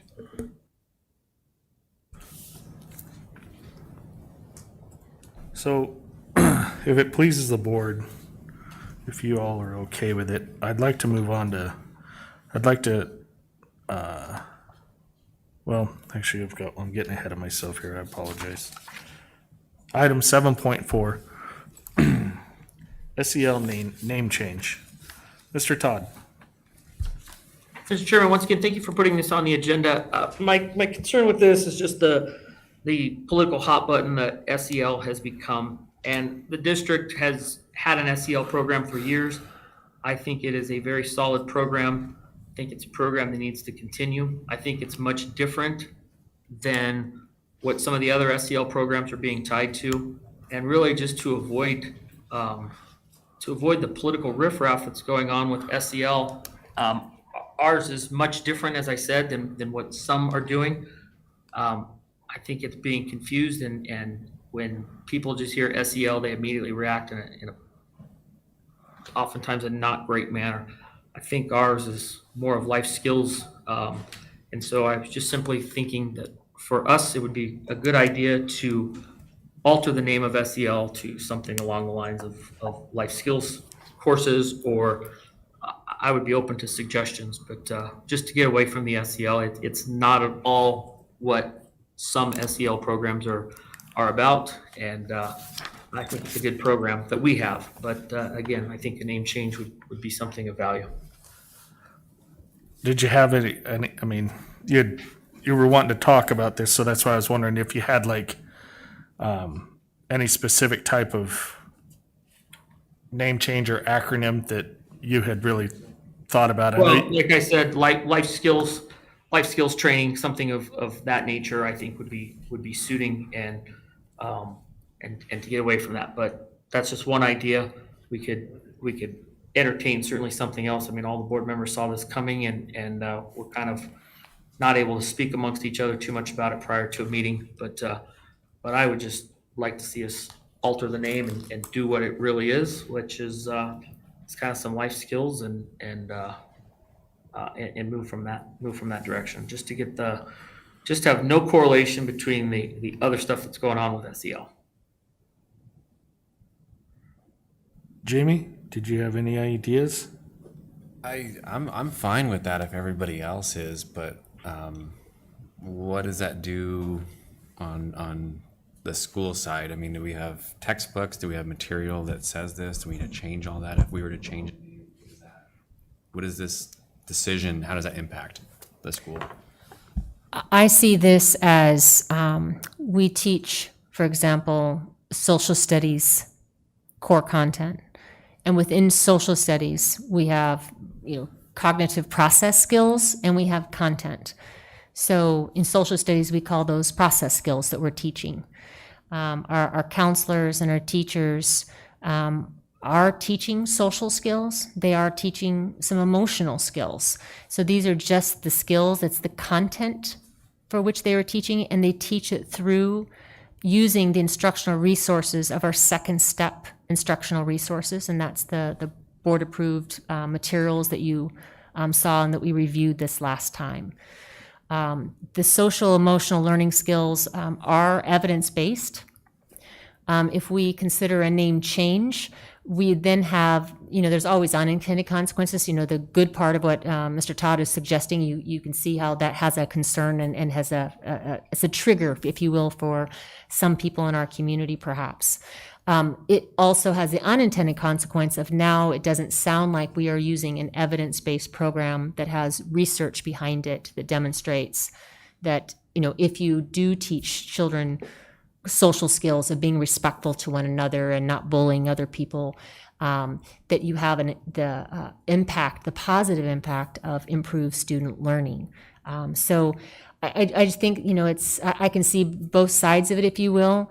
But overall, I don't think that we are out there advertising or saying, hey, we've got a whole course study for, like our social studies or our English language arts or mathematics. So these are just some additional skills that we teach children to support them so they can be successful with their core content. I don't know if I answered your question well enough. I think you did, yeah, for me. Yes, I have no strong opinion on the name. I thought that Ms. Camp did an outstanding job presenting the instruction that we do. And it's clear that it's not as being associated, but I'm not really convinced that changing the name is going to change that association. I could foresee somebody arguing that we're just trying to hide what we're doing by changing the name. So I don't have a strong opinion on changing the name. I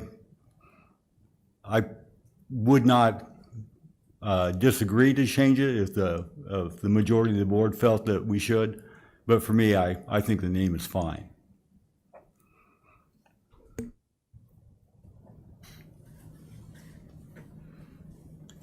I have no issue with the actual acronym of it. I agree wholeheartedly with Mr. Todd's and what he's intending to try and avoid, because I agree with it 100%. I was just wondering, is this, might this be a subject that we could possibly table and maybe have the professionals, our administrators, maybe take a look at this and see if there's something that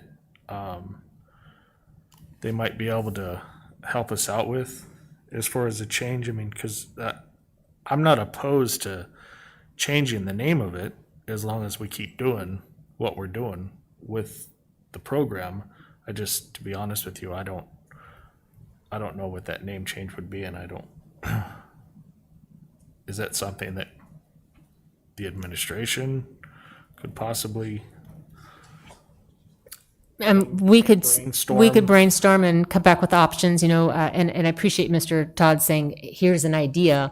And, with life skills, that has some association with, some of our self-contained special ed programs and the specific life skills too, so they can tie their shoes, they can get dressed, they can eat and feed themselves. So some other names have other associations that, so I think what I'm hearing you ask is, can I have a conversation with our administrators, perhaps with our counselors, see if there's anything else we can bring that back to you and let you know what we think are the pros and cons of making some changes to, one or more of the options that we could bring back.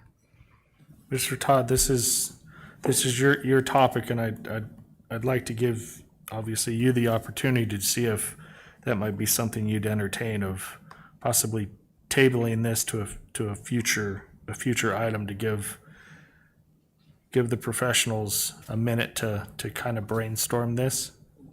Yeah, Mr. Chairman, I absolutely would be willing to do that. I think it's a great sign of some compromise with amongst everybody and some teamwork to come up with the right name. Again, I think you and I are on the same page with the, kind of the name and the negative impacts that come with it.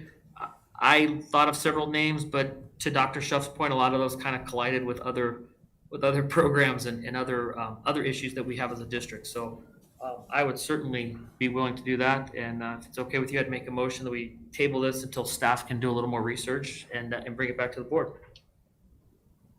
I'll second. So I have a motion to table and a second. All those in favor? Paul? Aye. Jamie? Aye. Michael? Aye. I am also an aye. Show that it approved unanimously to table item 7.4.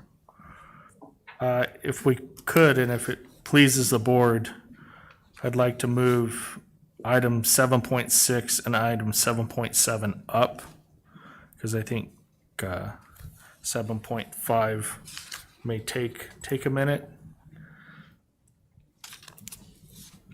Is that all right with the board? That is okay with me. It's good with me. Fine with me. Thank you. Item 7.6, discussion and consideration to approve policy revision, IHAMB, family life education.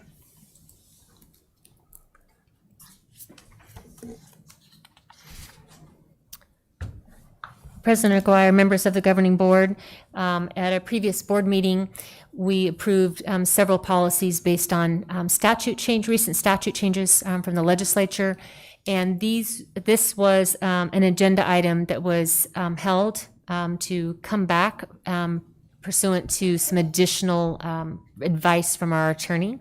And just wanted to share with you that information and then for your consideration of potential approval. And so basically, our attorney confirmed that by having in policy about sex education does communicate to our public that there are rules that the district would abide by that do support and act the statute as written. Additionally, with the policy in place for sex education, it also provides clear parameters for staff for any instruction in sex education. In the absence of that, then staff wouldn't have direction, and if a staff member were to do something inappropriate, no longer following statute and without policy in place, we were in a more challenging position to implement any employee discipline for employees that did something inappropriate. So regardless of whether we actually are currently teaching sex education or not, our attorney recommends that we have policy in place in the event that we did. Michael, we'll start with you. So I sent an email earlier today to staff. I don't know if she passed that on. My thoughts with this are we currently don't teach it, and again, it's kind of a controversial subject with folks. So I had sent an email. I request that be passed on, but They all have it. Okay. And just for the matter of the public, I'd feel a lot better about this policy if we just put some notations here that the sex education policy shall be reviewed and a determination by the school board if sex education will be taught in the Liberty School District annually at the first board meeting of the month of July. And I would certainly flex on any time there. But that gives teachers enough time if it does get adopted, but if it doesn't, nothing happens. I continue on to say, until such time that the board votes to authorize the instruction of sex education, the district shall not provide education in this subject matter.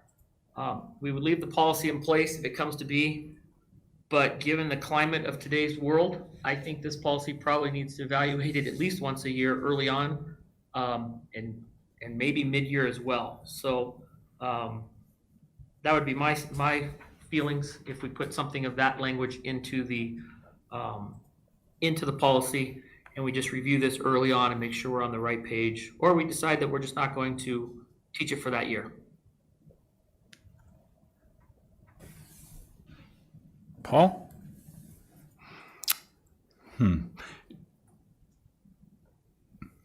Is there, Dr. Seth, a mandated sex ed curriculum that we find within the standards? No.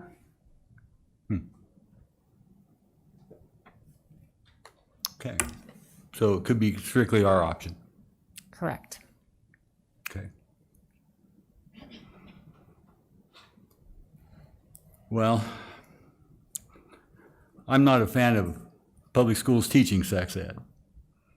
So for me, having the option to not teach it that year as a statement by the board, I would find that acceptable. Jamie, your thoughts? I would agree with everything so far. I would just add and put emphasis on that. We really maintain that the parents have input and review, and that they're just a part of that process if we adopt a curriculum, just that due process really happens. Because I just don't feel right as a board if we were presented with something that it doesn't go through a process of being vetted by parents first and being, because I'm reading through this and there's places for committees and things like that. So I guess I'm just putting emphasis on those parts that I would not want those parts changed. I want as much parent involvement if we're going to, but I agree. I just don't think that sex education belongs in public school. Mr. President, I don't know. I want to make my feelings clear as well. I don't agree that, I agree with the board members so far that it does not belong in school. But I understand there was some discussion previously. We talked about pulling the policy out completely. There was some discussion that might not be the best idea. So that's why I wanted to have that extra verbiage added to it. But I agree with Ms. Bixler and Mr. Miller that it really doesn't belong in school. Dr. Schuff, has legal vetted the wording? Legal has not vetted the wording. And we also would need to, if you have any recommendations for where it would be placed, as I was looking through the policy, a place for it could be after the first sentence, that kind of gives the caveat, and then the rest of that falls out as the proposed changes through ASBA.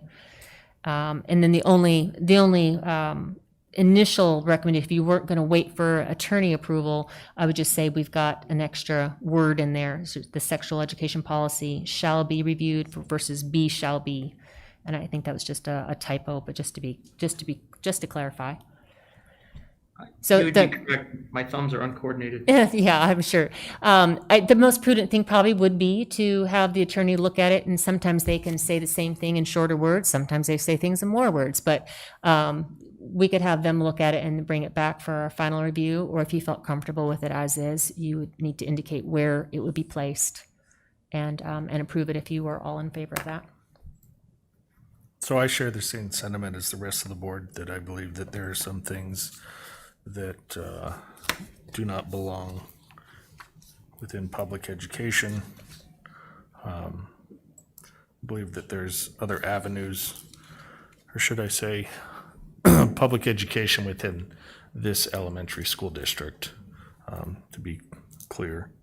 But I was wondering, Michael, is that something you'd be willing to do? I don't have a problem with, for me personally, just like you all, I don't have a problem with the way that it's written.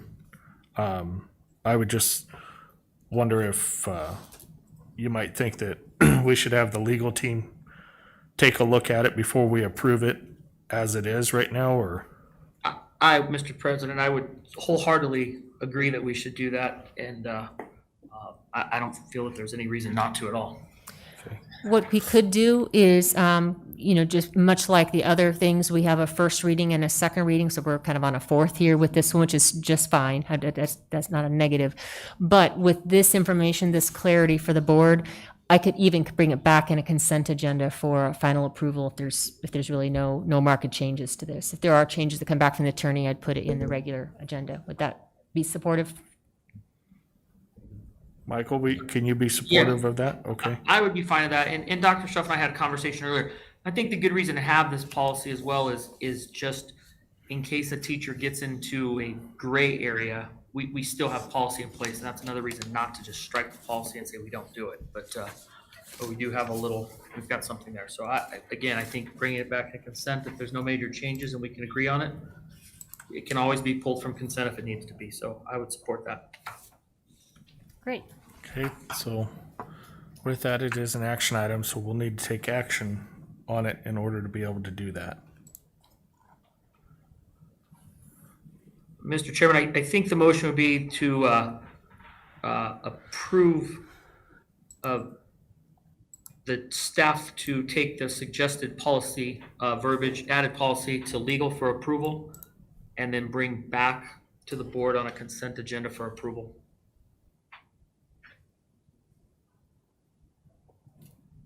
Do we need any more than that? Second. Okay, so we have a motion and a second. Alex, did you get that? She's shaking my head no. She's shaking her head no, Mike. Okay. Go ahead, say it again, Mike. We've got a motion and a second. So, Okay, so the motion would be to instruct staff to take the added language that I provided to you with the typographical error that Dr. Shuff pointed out, and have legal review that, make legal changes if necessary, and then bring it back to the board under a consent agenda approval at a later meeting. Okay, yeah, she's got it. Thank you, Mike. Hope I said that the same twice. That was a good test. Sounds pretty similar. And I second that. So we have a motion and a second. All those in favor? Paul? Aye. Jamie? Aye. Michael? Aye. I am also an aye. Show that it approved unanimously. Discussion and consideration to approve policy revisions, BEDD, Rules of Order. President Aguirre, members of the governing board, this was a second policy that the board asked me to seek legal counsel on. And basically, the attorney did confirm that this change is not based on a change in state statute or something that the legislators did. It's really more of a response to be more explicit about the authority of the governing board president to keep the meeting in order. So essentially, our attorney said that that's an inherent both responsibility and authority that the board president has. This simply makes it more explicit. So leave it to the governing board for your wishes for this. And I believe it's BEDD. And it's the letter G part of the policy. That was the question from the governing board the last time. Paul? Yes, one of the things that was a real benefit of going to the law conference was that there was a discussion of this. And I agree with the discussion. I think it's a tool that the board president could have in their toolkit that I think hopefully will never need, but I like having it there. So I would support this language being included in that particular policy. Jamie? I'm kind of interested to hear from Michael, because I understand, Michael, your concern was that it gave the president too much power to just end the meeting. And if that's accurate, I'm thinking forward that it doesn't dismiss any of the agenda items. When we would come back, we would still have those same agenda items. So it doesn't really change anything to have G or not. That's the way I'm seeing it, but I just want to make sure that I'm seeing it the same as everybody else. Whether G is there or not, it doesn't change anything. No, I think it's just additional policy that we don't necessarily need, for the reason if we, first of all, I think the board chairman, well, I know when legal has confirmed it, the board chairman has the right to excuse a meeting at any time. If you look at most rules of order, that's in there no matter what. If any time a board member feels unsafe, they're allowed to walk away from the meeting. There's no crime in walking out of that meeting. And if three or more feel unsafe, then the quorum ends and you don't need to adjourn because the quorum is over. Now, I think the challenge becomes that we might have some very pertinent information that needs to be brought forward. If we adjourn the meeting, my understanding is we're gonna have to repost it and pick back up. If 3 board members walk out for a short time and come back, the quorum is reestablished. There's that issue. Secondly, as board members, we're elected officials, and we need to be able to take some of the heat. If at any point it's dangerous, that's a different story. We all have to decide that on our own, if it's too dangerous to be there, and step away or not. But I think we already have the policy in place. I think it's just not needed here as well. And we can all walk away at any time if need to be. That's perfectly legal. But if we adjourn a meeting, it's done. And at that point, we're not coming back that night. And we may have something critical that we need to address, which again, is we're trying to future-proof. That's always my goal with policy, is to future-proof it for the future. And we may have something very important that we do need to address. And that can happen by coming back that night if we haven't adjourned. Well, so this wording says recess. It doesn't say adjourn. And I think, help me out, everybody else, but I think the reason this was put in here because of recent events with COVID, and what's in my understanding is there's probably governing board members out there who don't realize that they have this option and they really could have used this option, and we're not going to be here forever. And so by adopting this now, it tells future board presidents and governing board members that we have this option, and maybe we could just add some verbiage that in emergency, for emergency use or something along those lines, to give more context to the purpose of this, because it's already going to happen. It's already available, and by putting it in here, I think we're setting it up for future governing boards. We now know it, but by putting it in ink, everybody knows it. Well, I think the problem is when somebody runs for office, they're applying for a job, and they should know that job, and they should know what it is. And I certainly don't want to be at the cardiologist and have him not be familiar with his job. And as elected officials, we take an oath that we're going to know our job.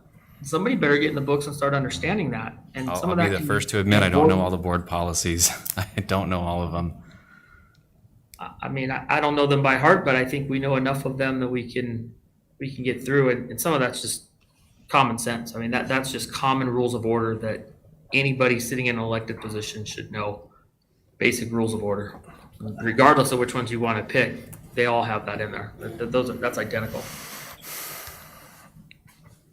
So for me, I have no issue with adopting the language, but the one thing I would like changed would be decorum. I think that needs to, should say, to maintain safety of the governing board, or safety of individuals within the meeting, and governing board meeting rules of order. Decorum can be translated into different things, and I think that safety is pretty self-explanatory. That would, I don't really like the way that it's written here. I'd like to see the word decorum changed. Because to me, I mean, decorum is just, definition is good taste. Good taste means different things to a lot of different people. And to me, I think the spirit of this is exactly what you talked about, Jamie, of the safety of the public within the meeting, whether it's administration, governing board members, things of that nature. But you are correct, and actually Michael is correct, that the meeting can be recessed at any moment. Mr. Chairman, I might add, I think in a previous revision of this that was sent out by ASBA, it did say adjourn, and now I do recognize it says recess. So I just want to acknowledge that correction. Mark, I wouldn't have any problem with changing the word decorum to safety. I don't think we should limit it, though, just to individuals, because there are, I don't think we need to be that specific. I think just leaving it at safety is enough, because I think you also have to consider the safety of the facilities and so on. I mean, it's more than just the board or the participant, although that's important. But I would just change it to safety. Jamie? I'm fine with that. Michael? I mean, again, I don't think it's necessary, but if it's in there, then I'd be fine with that change. Is this something that we'd need to bring back? Just make the motion with the substitution of the word decorum for safety. Okay.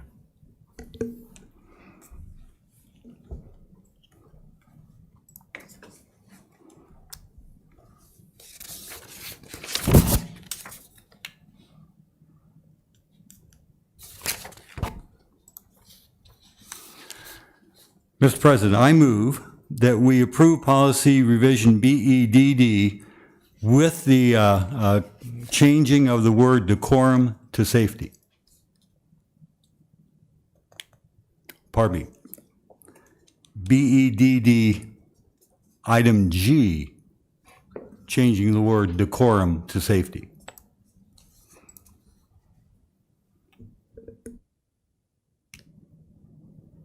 I'll second. I'm sorry.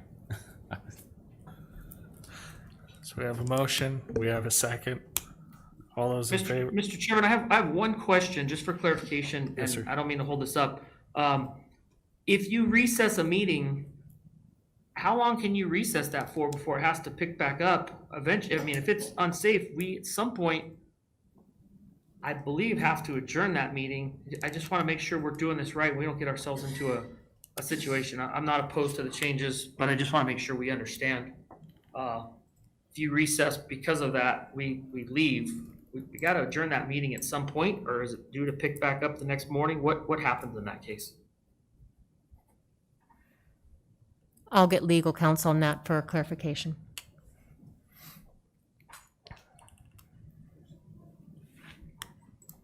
Is there any other discussion? So we have a motion and a second. All those in favor? Paul? Aye. Jamie? Aye. Michael? Aye. I am also an aye. Show that approve unanimously. Okay. That takes us to item 7.5. Board evaluation. So normally, the answers were pretty close. There's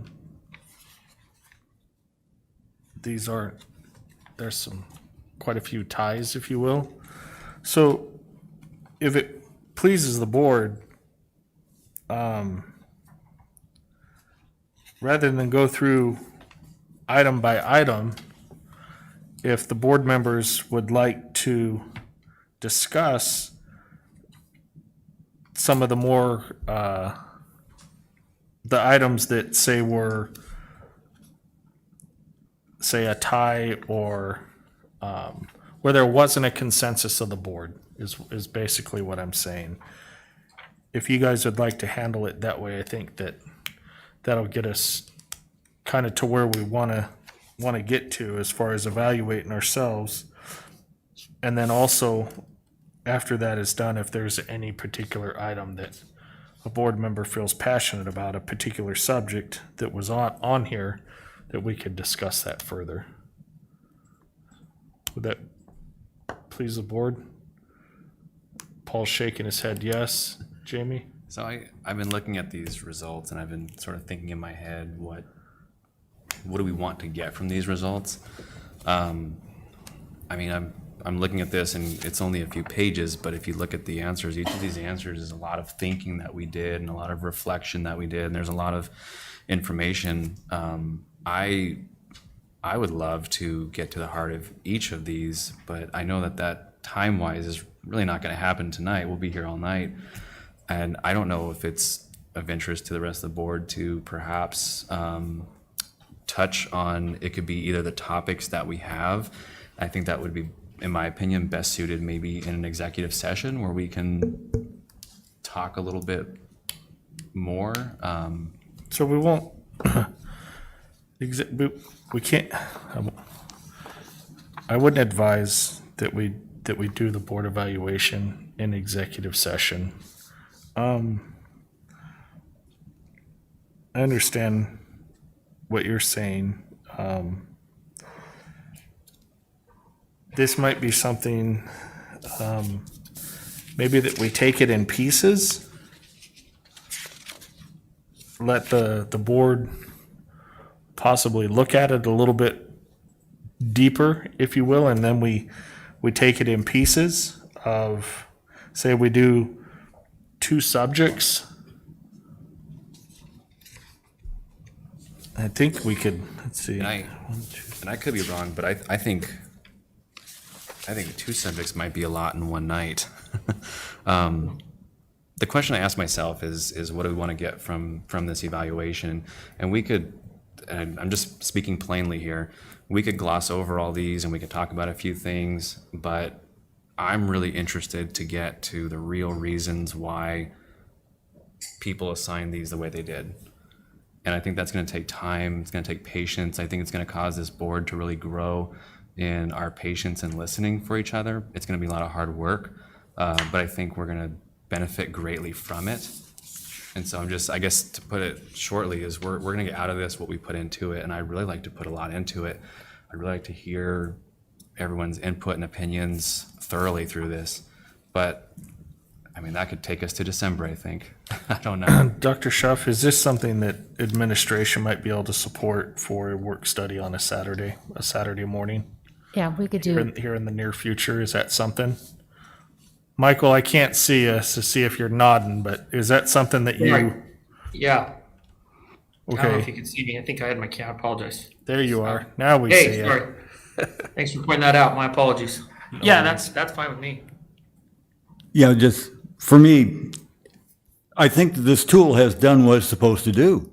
It's identified some areas that we need to spend some time on. And the key word for me is time. I think a Saturday work session would be well spent doing this, because I think there are things we need to talk about. Okay.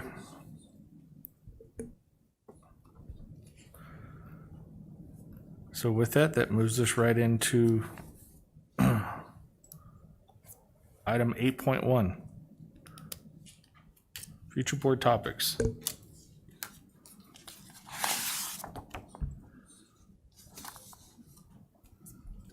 So I would like to talk about the board evaluation of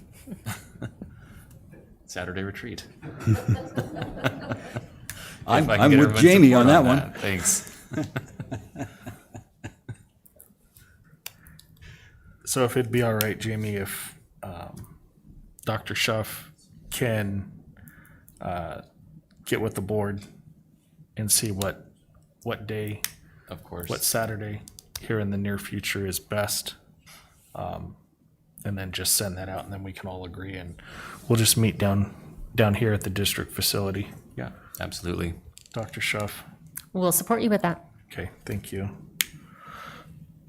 And yes, I'd like to also do that. Any other topics? A couple, we had talked about, I guess we have periodic looks at the strategic plan already, so that's already set up in that. The other thing that I'd like to, for us to consider, I believe that the gentleman who made the presentation during the public participation portion of the meeting today had something I think that we really need to take a look at. I know that, correct me if I'm wrong, Dr. Suff, but we as a board gave you authority to act quicker should that be appropriate. So if we wanted to really put into place an option 2, have testing accelerate the return of a student to the classroom, that is something already within your decision-making, is that correct? So I can't really discuss it to them. So you can suggest a topic that we can come back and have a topic around, or I can answer questions offline.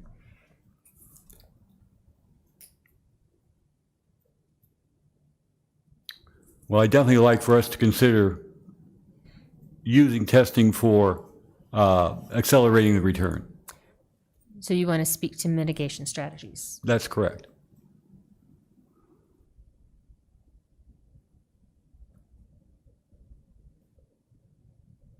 I will support that.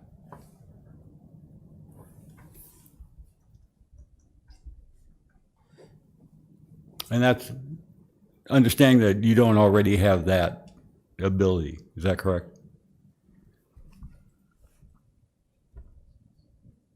Jamie? That's it for me. Michael? I'm sorry about that. No, I have nothing. I would just like to clarify with Paul, are you looking for mitigation strategies or just to address the issue of a negative test and keeping kids out for 10 days after that? Right. It's, We narrow that down. right. To try to reduce the amount of days once we do have a confirmation. And I know that the PCR test is one of the best. That gives you a lot of information. So I want to be careful that we're not getting into it, that Good point. mitigation strategies encompasses a whole, as we all know, plethora of information. I don't want to walk that edge tonight as far as getting off topic. I think, to your point, Michael, I think we understand, it's understood what you're saying. I'm sorry, Michael, I didn't mean to cut you off, but was there any other board topics that you'd like to see? No.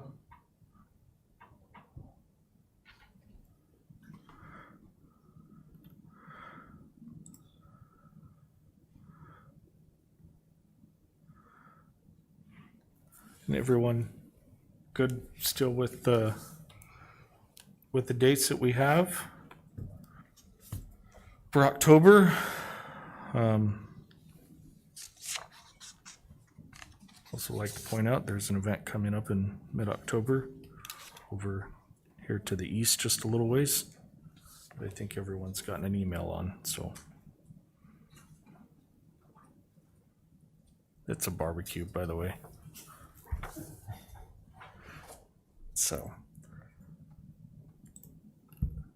and with that, I'd entertain a motion to adjourn. I'll make a motion to adjourn the governing board meeting. Second. So I have a motion to adjourn and a second. All those in favor? Paul? Aye. Jamie? Aye. Michael? Aye. I am also an aye. Show that we adjourned at 8:52.